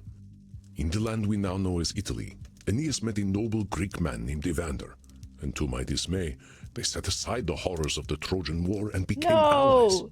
Oh, to set aside the horrors to your dismay. Evander's people were warring with a local tribe, the Rutulians, led by a bloodthirsty boy named Turnus. I've already lost track of everyone. In the dark of night, I joined with Turnus. I trained his people in the art of war. I taught Turnus how to fight as a man who fears neither death nor shame. In the ensuing battles, the child of Evander, Pallas, was killed by Turnus, despite Aeneas' protection. Aeneas was enraged that his peace with the noble Greek Evander was threatened, and so, day after day, he slaughtered Rutulians until Turnus' people became afraid and began to turn against their leader. Knowing that Turnus would lose, I convinced him to challenge Aeneas to single combat, a final battle. But Turnus would only lose his life. I was determined that Aeneas and the Trojans would lose their souls. Oh, bud. I convinced Turnus to wear the belt of Pallas, the child of Evander he had killed, as a trophy. As I predicted, Aeneas easily defeated Turnus, ending the war against the Rutulians. But as Aeneas extended his hand in mercy, he saw the belt of Pallas, and that mercy melted away. He drove his spear into Turnus' chest, and Rome was so founded, not in mercy, but in blood. So you see, Samuel, I was the cause of Rome's bloodlust. Every cruel emperor, every colonial injustice, even the spectacle of the gladiators, they were my doing. Yep, just you. Oh, but Chief, that's assuming way more power and blame than you can take credit for. You hurt them Trojans, sure enough, in ways they couldn't erase. But you can't suggest that you created the morality of people who weren't even born yet. I understand this now, but I do not wish to erase the part in Roman history I had. After all, this was only the beginning of my evil deeds against the people who once called themselves Trojans. I am sure you would agree that the things I did to the Trojans were horrific. Because of the loss of my lover, I aimed to taint the soul of an entire people. In the last 200 years, I have done significant acts of good. I have uplifted the poor. I fought the scourge of fascism. I have helped vampires find the peace that was so elusive to me. But the good I do now is washed in the blood of millennia. And all that good shall be lost in time, like drops of blood in the vein. Oh my god. But Andy, who asked you to compare those evils to the good you do? Is the Andy of today gonna do more of them evils? He will certainly aim not to. So why are you cutting him down? Would it be better if he didn't commit acts of good? Do you need to remind him he's evil every 5 minutes? Or is that disqualifying the positive? You see why I also need a therapist. Knowledge of cognitive distortions does not mean that I am immune to them. So you've taught me. But I like the Andy I know, so I'll thank you kindly not to be such an asshole to him. Crimson does say that she likes Imernak to be an asshole-free zone. I would not wish to disappoint her. But regard well. I have claimed all of your souls, and am now the voivode Oh of my Wallachia. god, wow. Oh, shucks, these German board game rules are so complicated. And I have had thousands of years of experience in the art of war, my friend. Next time, press your advantage. You may do a little better. But for now, let us go down and party. I am DJing tonight, and it is time to get down and boogie, as the children of the night will say. Okay. Oh, are the mortals still saying that? I don't actually know, but I am ready to let off some steam. Come, my friend, the night awaits. I will join you for Spanish Nights. Because that's out right now and I can have it.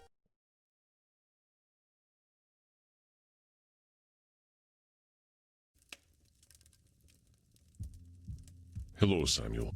Hi, hi again, bud. Evening, Chief. You doing all right? You sound Oh, a are little these down. all Andy? In truth, my friend, I have been dreading this evening. I appreciate your taking the time to point out my cognitive distortions, but there are some elements of my past that are especially painful to sort through. Hey, we were both bad guys, Andy. But we're not anymore, and that's what matters. This is true. Cognitive distortions are by nature illogical, but I have you to help me clear them up. You should decide what distortions you'd like to focus on tonight so that we may begin our work. I mean, you're all about the this, and you did this, and you did this, and you did disqualifying the positives locked in for him, and then a should as a little treat, maybe? I think these will suit me fine. Lay it on me, boss. It is time for me to stop delaying. I suppose you might be able to guess what aspect of my past is giving me such distress.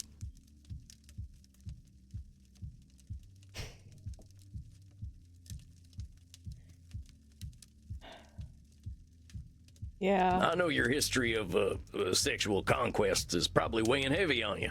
All that meaningless sex has got to take its toll to Sam! make you feel hollow. The slut shaming! It does? I think you are mind reading, my friend. So, you don't have any regrets about your slutty past? Your slutty past. No, my present is slutty as well. I embrace natural pleasures. I think you are projecting, dear Samuel. Oh, shucks, I really ain't used to Europe. Very powerful. You regret that joke of calling Aeneas anus. Well, that was a little childish, Chief, but you can forgive yourself. You're not going to let me live that down, are you, Samuel? You gotta admit, you looking the way you do, no one would think you'd make a joke like that. Can't a man of refinement make a butt joke from time to time? Yeah, I guess we can't be too anal about rules of class, huh? Ha, I see what you did there. But juvenile jokes bring me no distress. I think you know what truly haunts me. Alright, he doesn't love horses, and I know this. You're thinking about Heinrich Kramer, ain't you? And that really upsets me. Yes, my actions 600 years ago bring me no end of shame and regret. I have never truly processed what I did. I have sought to distance myself from Heinrich Kramer, but that is exactly what Edmund Keane tried to do with his past. I am no different from him. Okay. Boss, I think you've already taken the first trip into Distortion Town. You've got more self-awareness than Eddie Keane had. You've been doing the work for centuries. You're doing some Nosferatu thinking, saying you're in the same place as he was. You got a ways to go before you're half as dramatic as Eddie, anyway. Perhaps you are correct, my friend. The past is by nature impossible to change, but the same does not apply to my present. Very well. I am not Edmund Keane. It is time to face my past. I will summon my emotional strength and accept my part in Heinrich's development as a monster. I believe the 1400s were my worst century. I had professionally killed so many by then, and I was so good at it that murder seemed meaningless. I no longer felt that dark adrenaline that accompanies life-taking. I felt nothing. If I no longer felt anything at the taking of a life, did life matter at all? Okay. Poor Eddie. If I no longer felt anything at the taking of a life, did life matter at all? Poor no. Boss, Is your it a feeling or lack of feeling it's a didn't make control reality. thing. How you felt about the value of someone else's life didn't amount to a hill of beans. A hill of beans? Heck, maybe that was unemotional reasoning. Or perhaps anti-emotional reasoning. Yes, I projected my emotional emptiness onto the world. In order to combat this feeling of emptiness, I transitioned from a simple vampire into a far more terrible monster. I became what is known in modern times as a troll. I'm sorry? Chief, I'm I'm sorry, gonna stop you there. you did No what? matter what you were a human being too. This talk of monsters and trolls is way too simple. It's labeling. It ain't helpful. If someone's just a troll, there ain't no way of helping them, is there? You are correct, I am labeling. It is funny how easy it is to call ourselves names, even when we know we should not do the same to others. Very well. I acted in the manner of a troll. I have observed many trolls throughout history. It is a common fate for those who fail to find purpose. Ironically, it is often those who are most privileged who become agents of cruel chaos. Oh, like that billionaire fellow who runs all them companies but spends all his time being a low-down varmint online. I'm blanking on his name. Yep. I'm afraid I'm unfamiliar with the man. I think that'd piss him off more than anything. It It would. makes sense for a mortal billionaire to act in this way. Being so powerful yet feeling your impotence on a global stage is a strange kind of pain. Heinrich Kramer was such a man. I was doing business in the southern regions of the Holy Roman Empire when I met him in a tavern. He was drunkenly ranting and raving about the sin of Eve, how women were the cause of all evil, that witches surrounded us. He had gathered quite an audience, who delighted in egging him on to sound even more ridiculous.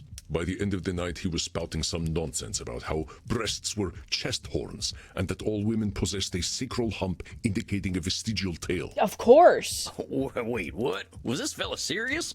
It was like a stand-up comedy show, but with more vomiting and misquoted Bible verses. But I was very old already. I saw through the humor to the true hatred beneath. I cannot believe I ever saw value in such a fallen one. I ought to be ashamed. Is this a should statement? Or is this a... Now hold up there, Chief. You've been a fallen one Rach, yourself, haven't you? you- I'd say you always had value. Rich, you cannot imagine what has occurred today. You can't even begin to fathom what's happened today. Heinrich Kramer's an asshole, I ain't gonna deny that. But he's a human asshole. I mean, not that he's literally a human asshole. That would be pretty gross. I understand your meaning, Samuel. You are correct. I again let my passions get the better of me. Well, that's okay, Andy. All we're doing is being aware, right? You are, of course, correct, my friend. I will continue. Heinrich was already an influential friar in the Dominican order, with ties going all the way up to the Vatican. But his hatred was childish and personal. His persecution of witches failed because he seemed entirely petty. I functioned as his mentor and press relations manager. Wait, so you were a warrior, an assassin, and a PR guy? Is it so ridiculous? Assassinations are often public relations moves. Dictators have their critics killed for professional reasons, not just personal ones. Anyway, I turned his rambling manifestos into something more grounded. We made a scholarly appeal to Pope Innocent VIII to condemn witches, and he was only too glad to issue a papal bull. What's a papal bull? It's a memo issued by the Pope to alert Christians to new positions or doctrines of the Church. In this papal bull of 1484, the Pope condemned those who consorted with devils, incubi, and succubi, and those who cast spells. It does sound like a bunch of bull. You are not the first to think so. This papal bull was largely ignored. Pope Innocent VIII was not a well-regarded pope. At this time in his life, he was a frail old man, mostly surviving on the breast milk of teenaged girls. He was far from a spiritual authority. What did you just say to me? What did you just say to me? What did you just say to me? What are you saying? Oh, yuck. I'm starting to see where the Puritans came from. The late 1400s often mirror our current times, I find. Intensely concentrated power does terrible things to men, especially when they feel threatened. Heinrich was intensely disappointed when this papal bull did not result in the widespread persecution of women. Papal Bull has a really nice... I like saying that. I encouraged him to intensify his efforts. Had it not been for my encouragement, perhaps the Inquisitions of the time would never have happened. I think you're laying too much of the blame on yourself, Chief. Yeah, you played your part in Heinrich's evil doing, but he did too. Maybe if you hadn't encouraged him, someone else would have. Or maybe he didn't even need any help. You can't know. It is hard to imagine that he would have achieved his goals without me, but perhaps you are right. I cannot know. It is very easy to assign myself all of the blame because I can control my own actions. Well, that's right. And you can't control Heinrich's actions. See how the student becomes the master? Yes, you are correct. I could not control Heinrich, but I did help him. It was at this time that I offered Heinrich the chance to dedicate his immortal soul to his dark work by taking it from him. The supreme, delicious irony of welcoming a hateful man of the church into eternal darkness was too tempting for me. Of course he took my offer. He was all too eager to devote eternity to his hateful work. And just because I thought it would be funny, I told him we needed to have homosexual sex in order for the dark ritual to work. Okay. He was so eager to abandon his beliefs to indulge his hatred. Oh, jeez, Chief. You really ain't too picky about who you're getting intimate with. You are such a sweet blood, Samuel. Sex need not always be about intimacy. In this case, it was the cruel irony that gave me satisfaction. Heinrich took to unlife well. He dedicated himself wholeheartedly to his great book, the Malleus Maleficarum. Oh, you mentioned that before. Well, what was in this book? Here, take a look. I have an old copy. This is a manual of sorts on how to identify, persecute, and kill witches. It was a work of dark fantasy garbage, unworthy of any respect. Jeez, Andy. I feel like you ought to burn this thing. Smells like brimstone and bad news. No, Samuel. If the past does not teach us, we will be doomed to repeat it. I kept it to remind me of just how far I had once fallen. I gave him the brilliant idea of attaching Pope Innocent's papal bull to this work in order to give it legitimacy. We also fabricated an endorsement from the University of Cologne. Fact-checking was so slow back then that it would take decades to challenge the legitimacy of such an endorsement. Sounds like an election debate. You see, my friend, mortals are eager to follow instructions. Oh. Church authorities were all too Generalizing. willing to enforce these rules. And so Heinrich became a superstar influencer. His works spread across Europe, and witchcraft, once a superstitious joke, became a very real problem to the public.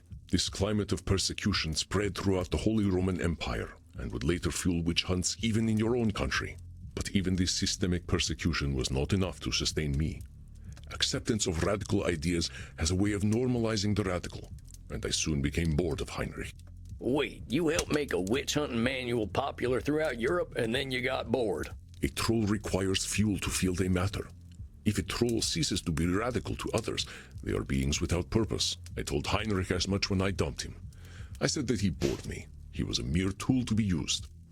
Oh, dang, Chief. You You didn't think dumped much of him. Heinrich after all, did you? Medi spoke of mortals as insects. I felt much the same way. When you are more than 1,000 years old, it is easy to fall into such thought patterns. The thing about this that I love is that he listens in to all of our therapy sessions through mind reading, but I'm imagining them sitting there in this office on the little seat, and like in the corner, Andy is like Blair Witching it, just in the same room, listening every time, and they just have to like accept this as like a fact. Legitimizing witchcraft was a significant accomplishment, to be sure, but its fulfillment left me feeling empty. When the clerical authorities began persecuting witches on their own, I felt rather left out. I wanted their persecution to happen because of me. But Andy, the actions of others weren't just because of you. They got that dirty old manual you held right, but it was up to them to decide to listen to it. You speak truly, my friend. I wish you had been around back then to speak with me. The existential angst of a very old vampire is hard to communicate. I just wanted to feel that I mattered somehow. By 1492, I had to go somewhere where I feel more effective as an agent of chaos, and there was no better place to go than Spain, specifically Granada. Well, why Spain? Spain in 1492 was a mess. For more than 260 years, Granada had been a center of learning. The Muslim Nasrid dynasty ruled, but Jews and Christians were allowed to practice their religion and even rose to high positions in society. But when Ferdinand and Isabel of Castile arrived with the Spanish Inquisition, it was incompatible with the harmony that defined Granada. I smelled blood, for lack of a more apt phrase. My instincts were correct. I arrived in Granada in April. Though the stones were still stained red, its conquerors were hungrier for blood than I was. Ferdinand and Isabella had just sanctioned Christopher Columbus's trip westward in search of treasures to fund their conquests. Hey, I know this one. In 1492, Columbus sailed the ocean blue. I have heard this poem as well, but it did something quite terrible. Do you know what it is? Oh, all of this. I'm pretty sure the Native Americans and Columbus weren't pals. Indeed, Columbus brought several of them back to Spain as slaves. I doubt the few that survived were fans of his. The journey of Columbus was not a noble journey, but a savvy and cruel move by Ferdinand and Isabella to solidify their tenuous position as rulers of a unified Catholic Spain. If I could find my way into their court, I could commit such devilry. It would not be easy for a dark-skinned demon like me to worm myself into their graces, but I found a way. Well, let me guess. You seduced Ferdinand, or Isabella. I like how we couldn't call him out for calling himself a dark-skinned demon. We were just like, yeah. Samuel, I am hurt. You think I just fucked my way through history, don't you? Yes. Oh, shucks, Chief. I didn't mean nothing by it. I just saw a running theme and thought... Well, you were right. I seduced Isabella of Castile's chief advisor. They called her La Latina. What a woman. Here, I have a painting of her. Her name was Beatriz Galindo. She was one of the most learned mortals I have ever met, if not the most. This painting does not capture her essence well, but she was also devilishly attractive. There is nothing sexier than an inquiring mind, and Beatriz, she was one of the sexiest women I have ever known. You sound a little smitten there, Chief. Better not let Crimson hear. She knows about Beatriz. Not everything, of course. She doesn't need to hear the most intimate details. Can I hear the most intimate details? But, seeing as you are acting in the capacity of my therapist, I can tell you, yes? Yes? She used to do this one thing with her finger. You know, I ain't a Puritan. I just think all this stuff should maybe be done behind closed doors. Sam. I'm sorry, my dear. I don't wish to go too far, but I will still unburden myself. I believe I did Beatriz great harm. She was newly married when I met her in Granada. Her husband was a man named Francisco Ramirez de Madrid. As his name implies, he was of Madrid, meaning that his lovely wife was often left alone in Granada. It took me an entire month to get her into bed. Perhaps the longest courtship of my entire life. Shucks. For an immortal being, you don't take your time much, do you? I don't usually have to try. But Beatriz was a woman of principle. She was not ready to cheat on her husband or her holy vows. She did not share her body with me immediately, but in her mind, the deed had been done 1,000 times already from the first day we met. I knew her by reputation before I met her, and I knew the way into her underclothes. Jesus It was through Christ, Latin. dude. Other than myself, she was perhaps the global authority on Latin, largely an unspoken language at the time. I quoted Virgil to her, the story of my old nemesis, Aenos. You mean Aeneas, right? What did I say? You definitely said anus. Oh, my mistake. Anyway, I knew I would be her match in Latin, so I told her, Nunc scio quid sit amor. Now I know what love is. She admonished me for my forwardness, but did so with a smile that she could not hide from me. With her husband in Madrid, I spent the warm Spanish evenings with her, drinking her blood and sharing thoughts of terrifying intimacy. Meaning you got up to a lot of kinky stuff. Oh, the kinkiest.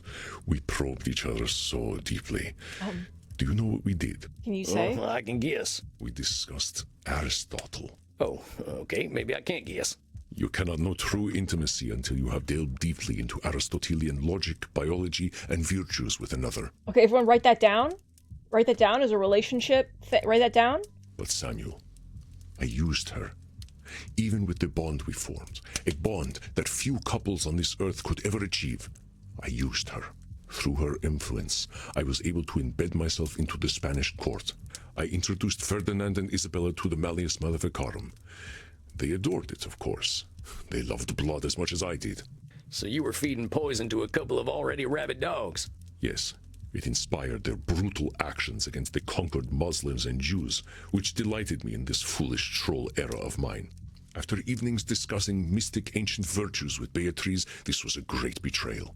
I deserved to suffer for helping Heinrich, and I deserved to suffer for using Beatriz. I think she was trying to save me through our conversation, Samuel.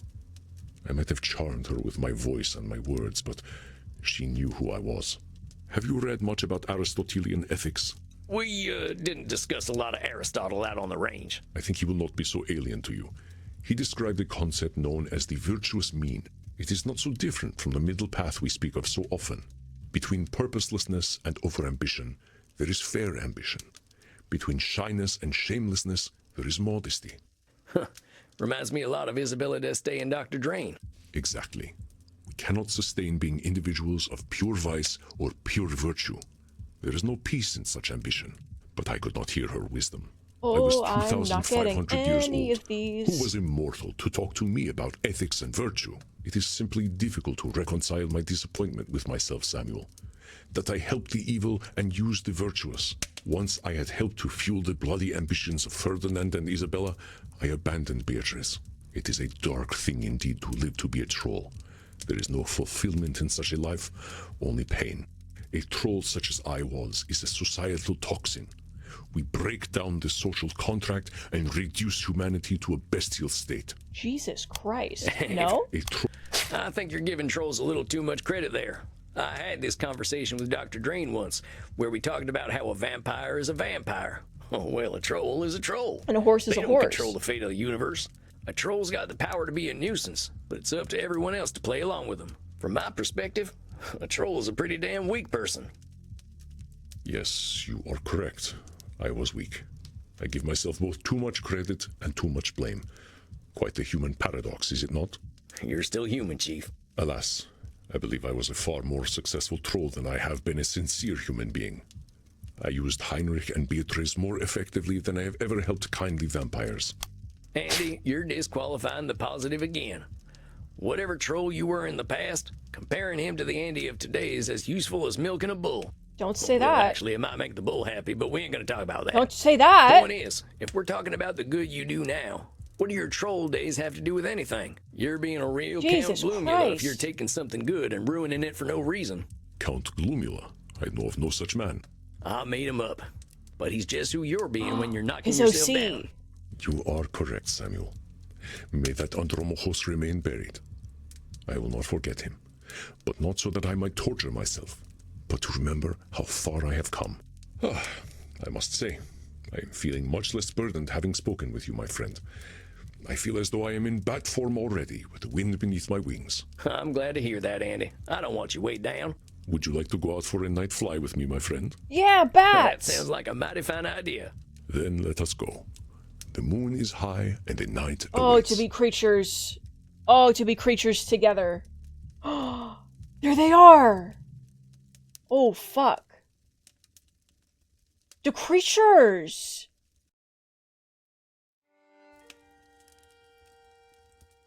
All right, last one, everybody. Last one.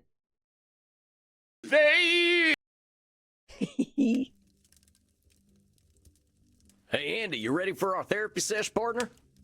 Hey there, you ain't Andy. Oh, no.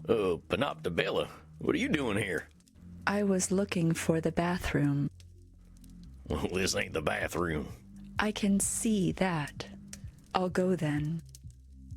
Hey, Chief, what's going on? Panoptabella and I were simply having an exchange. In exchange of what? Samuel, my dear, you do not need to know everything. It is not my business to share. We are here for my therapy session, are we not? Yeah, that's right. How are you doing, boss? In truth, I feel much improved, my friend. I believe unburdening myself to you has been most helpful. You guys want to do couples therapy? Are we fully locked in? Because I will purchase couples therapy. Okay. My lightening of spirit comes with its own distortions, however. Which would you like to focus on tonight? We'll do that tomorrow, though. I don't want to, like, start it and then have the stream end at a weird time. Oh, no.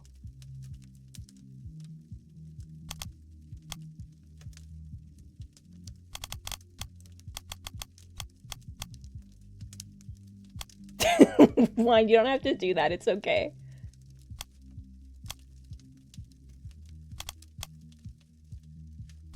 Wine? I'm biting you!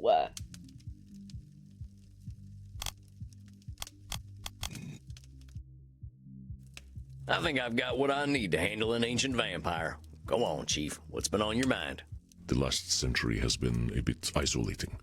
Other elder vampires think themselves above self-improvement, so we have little to speak of. Well, I guess that ain't no surprise. New ways of thinking don't usually come out of retirement communities.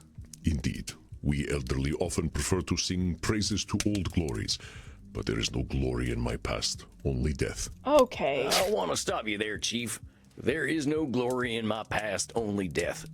You're 3,000 years old. Can you really say you got nothing to be proud of in that time? I am not proud to be an effective killer, my friend. I just have trouble believing all you did was kill and sleep for 3,000 years. And have lots of slutty That sex. is fair. I have met many fascinating people and seen many forgotten wonders. See, there you go. Don't go tossing out the blood with the blood bag. You are correct. Against my own wisdom, I hope to erase the parts of my unlife that bring me shame. Well, it's like you told me. Everyone's got cognitive distortions, and we ain't ever gonna get over them. Too true. I must accept the evil so that I can appreciate the good. I confess I often wish to give myself a pass, because in hindsight my evil was so pointless. Have you ever heard the phrase, the banality of evil? Oh, no, but I can guess what it means. None of these are really what I... But... It just means evil is boring. It's like you said. There ain't no glory in being a bastard. It's just tired and petty. It is true that people often commit acts of evil in order to be seen and validated, and yes, it is petty, but it does not speak to the banality of evil. Historian Hannah Arendt coined this phrase to describe the actions of some Nazi leaders.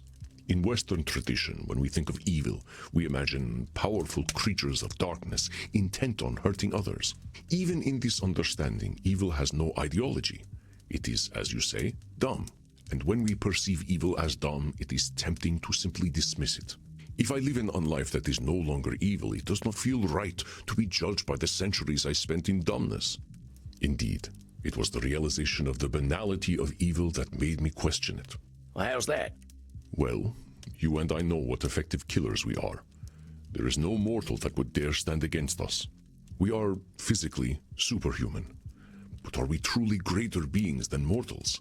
How many people do you think I have killed, Samuel? Well, you being 3,000 years old and all, I bet you've killed...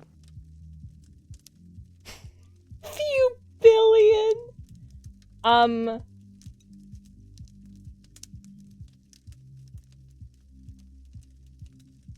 This is too much for my human brain to comprehend. This is impossible. You must have killed a few thousand mortals. No, my friend.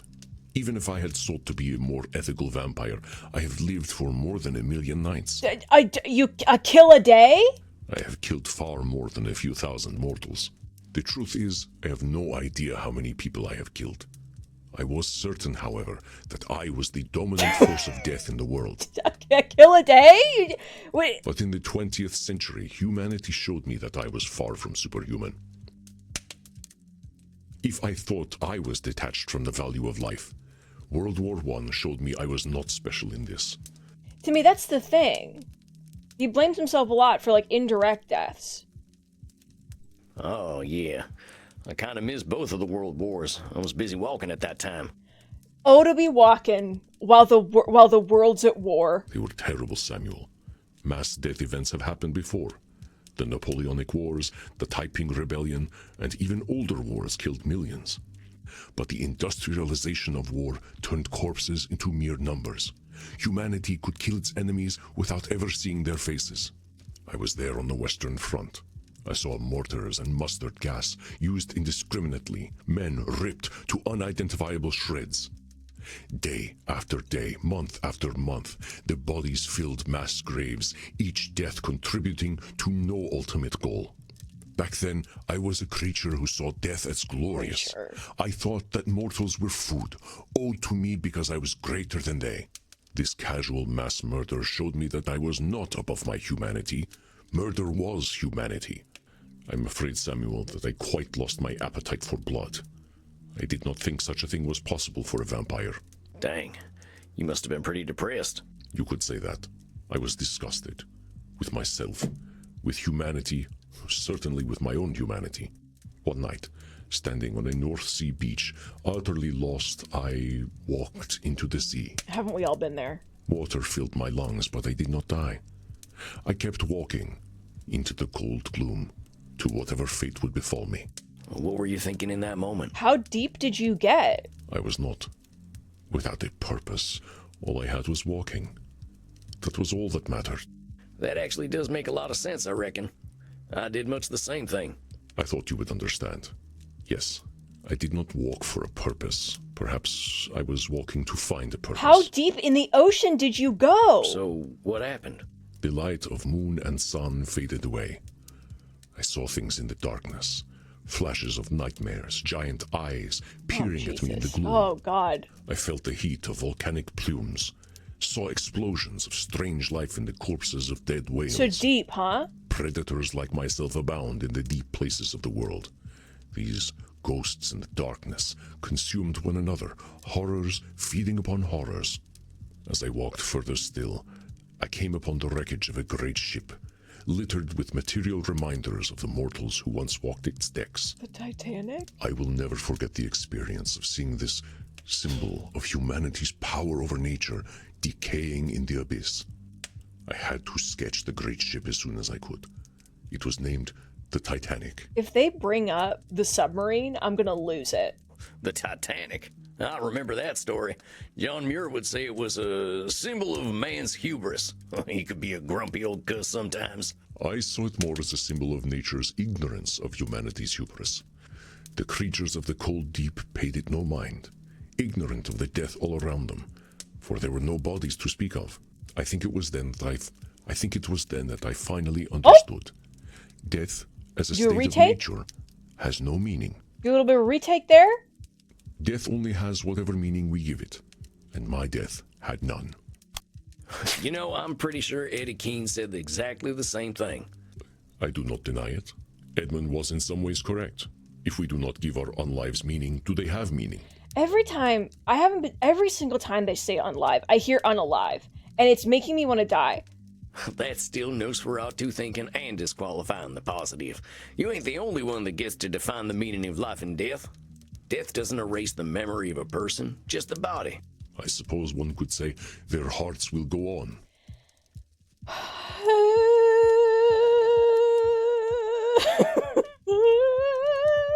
I hope you ain't gonna sing it. Don't worry, my friend. I think we all heard that song a little too much.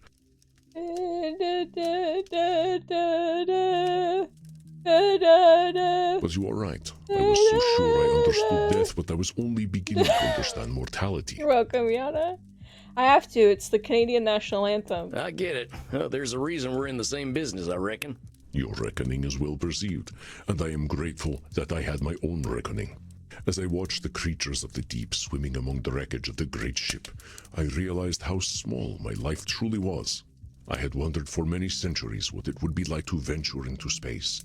Into the great ocean, that need was satisfied. For once, I felt small, powerless, a small spark of life in the void. All my unlife was a primal scream.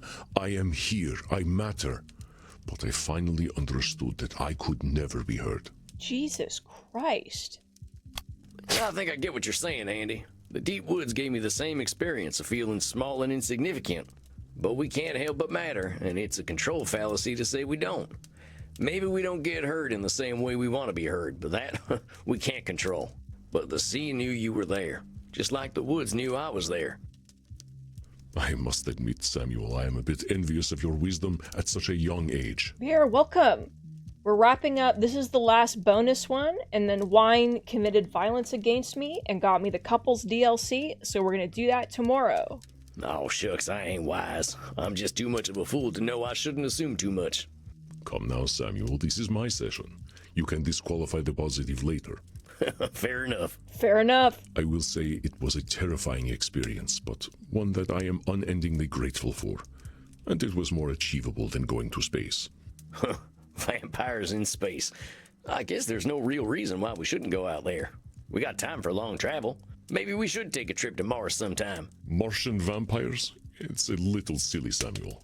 Take me to your bleeder. Oh, Samuel, that was truly terrible. It was really bad. And I adore you for it. Perhaps the day will come when we do visit Mars. But I am content to stay here.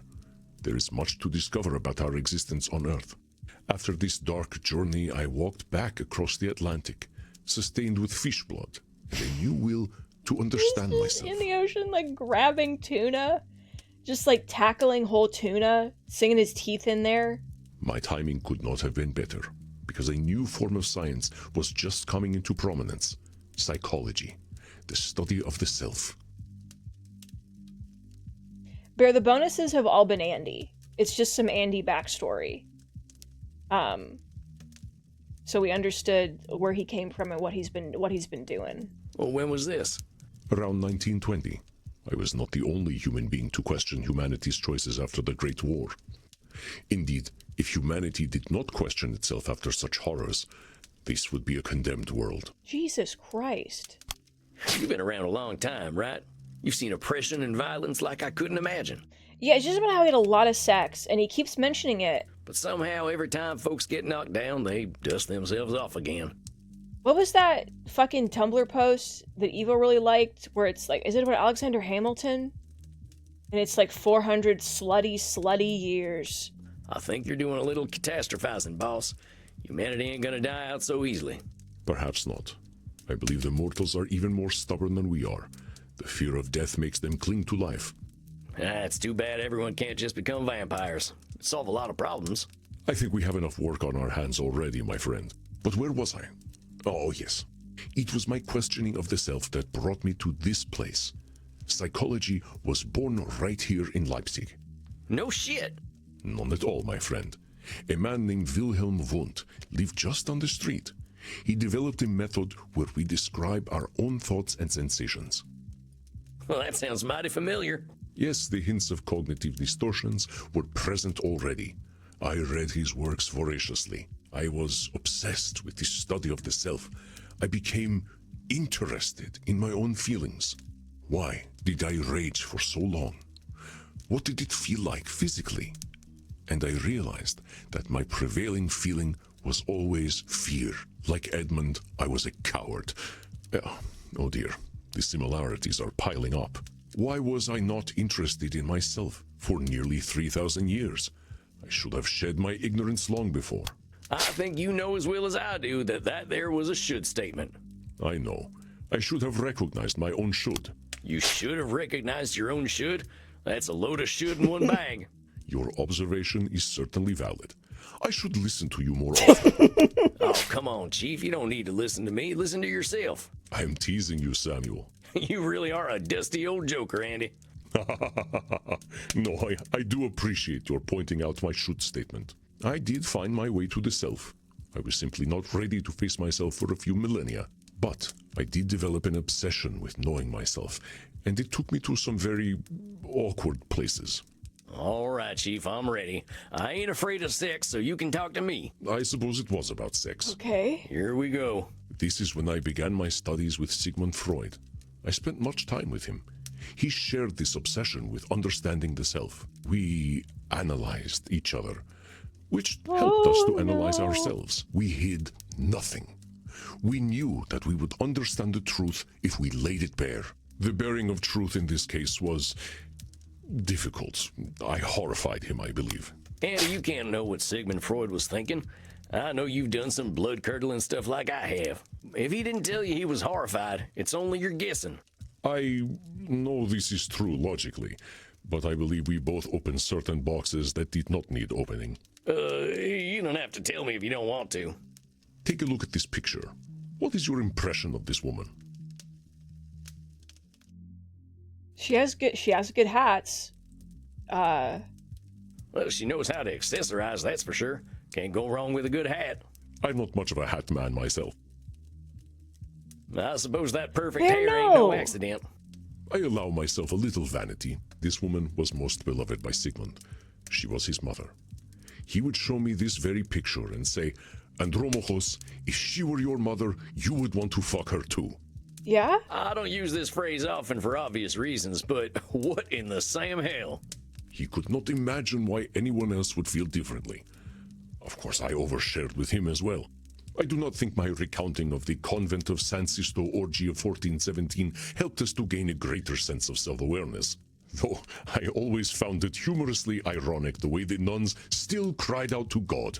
Boy, you really like a little novelty in the bedroom, don't you? Oh, Samuel, you are such a millennial. I'm way too old to be a millennial, Andy. I mean to say that you were born in the last millennium.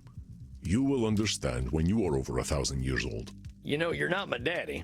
No, I am not, though perhaps I joke like one. Uh-huh. But Sigmund had made a grave mistake in our explorations of the self, and in doing so, cast doubt on the truly groundbreaking work we did. But he could be. He eventually died, as mortals do. But my lust for understanding the self was not I'm quenched. sweating, dude. I became interested in the philosophy of those of my lifetime, and the philosophy of the modern era. It was like charting a map through humanity. Okay, I'll get you the daddy sound effect. At what cost? It was invigorating. I felt alive. This feeling showed me that I was on the right path. The thinkers whose works I read all had the same obsession I did. They wanted to unlock the formula of humanity. That was my true aim as well. Uh-huh. Psychology's... Oh, no, The thinkers whose works I read all... You know what you're talking about? Sounds a lot like the algorithm. No, the algorithm. People and cultures are all kind of different and changing all the time. Well, that's the best part of being human. There ain't no formula that'll work for everyone, not unless we're all the same. Well observed, Samuel. I came to this conclusion as well. I thought that my immortality made me the ideal student of the self.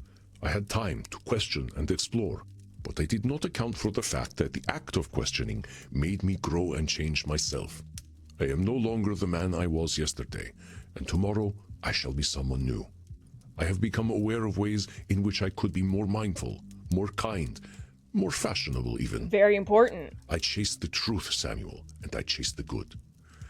It is a shame that I can only chase them, never catch them. You ain't ever gonna be perfect, Chief. Neither am I. You're right. The more aware we are, the more them goalposts are gonna keep moving. We can always be better.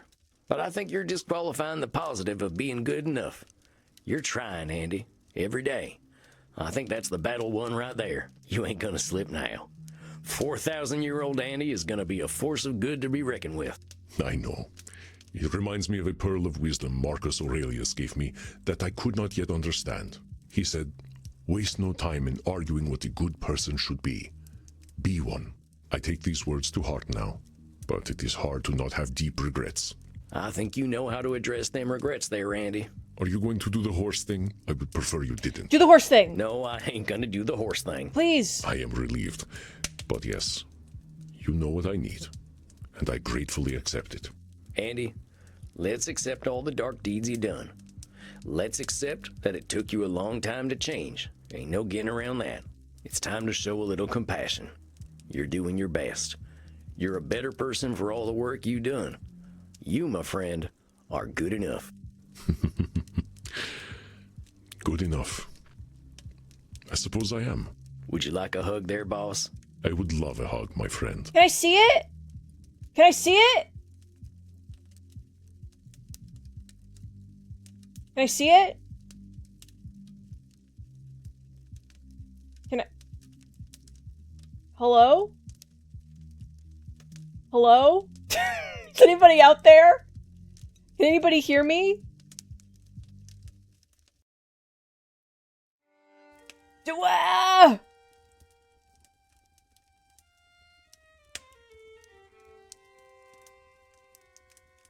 What the fuck? Worst day of my fucking life. Worst day of my fucking life, dude. Alright.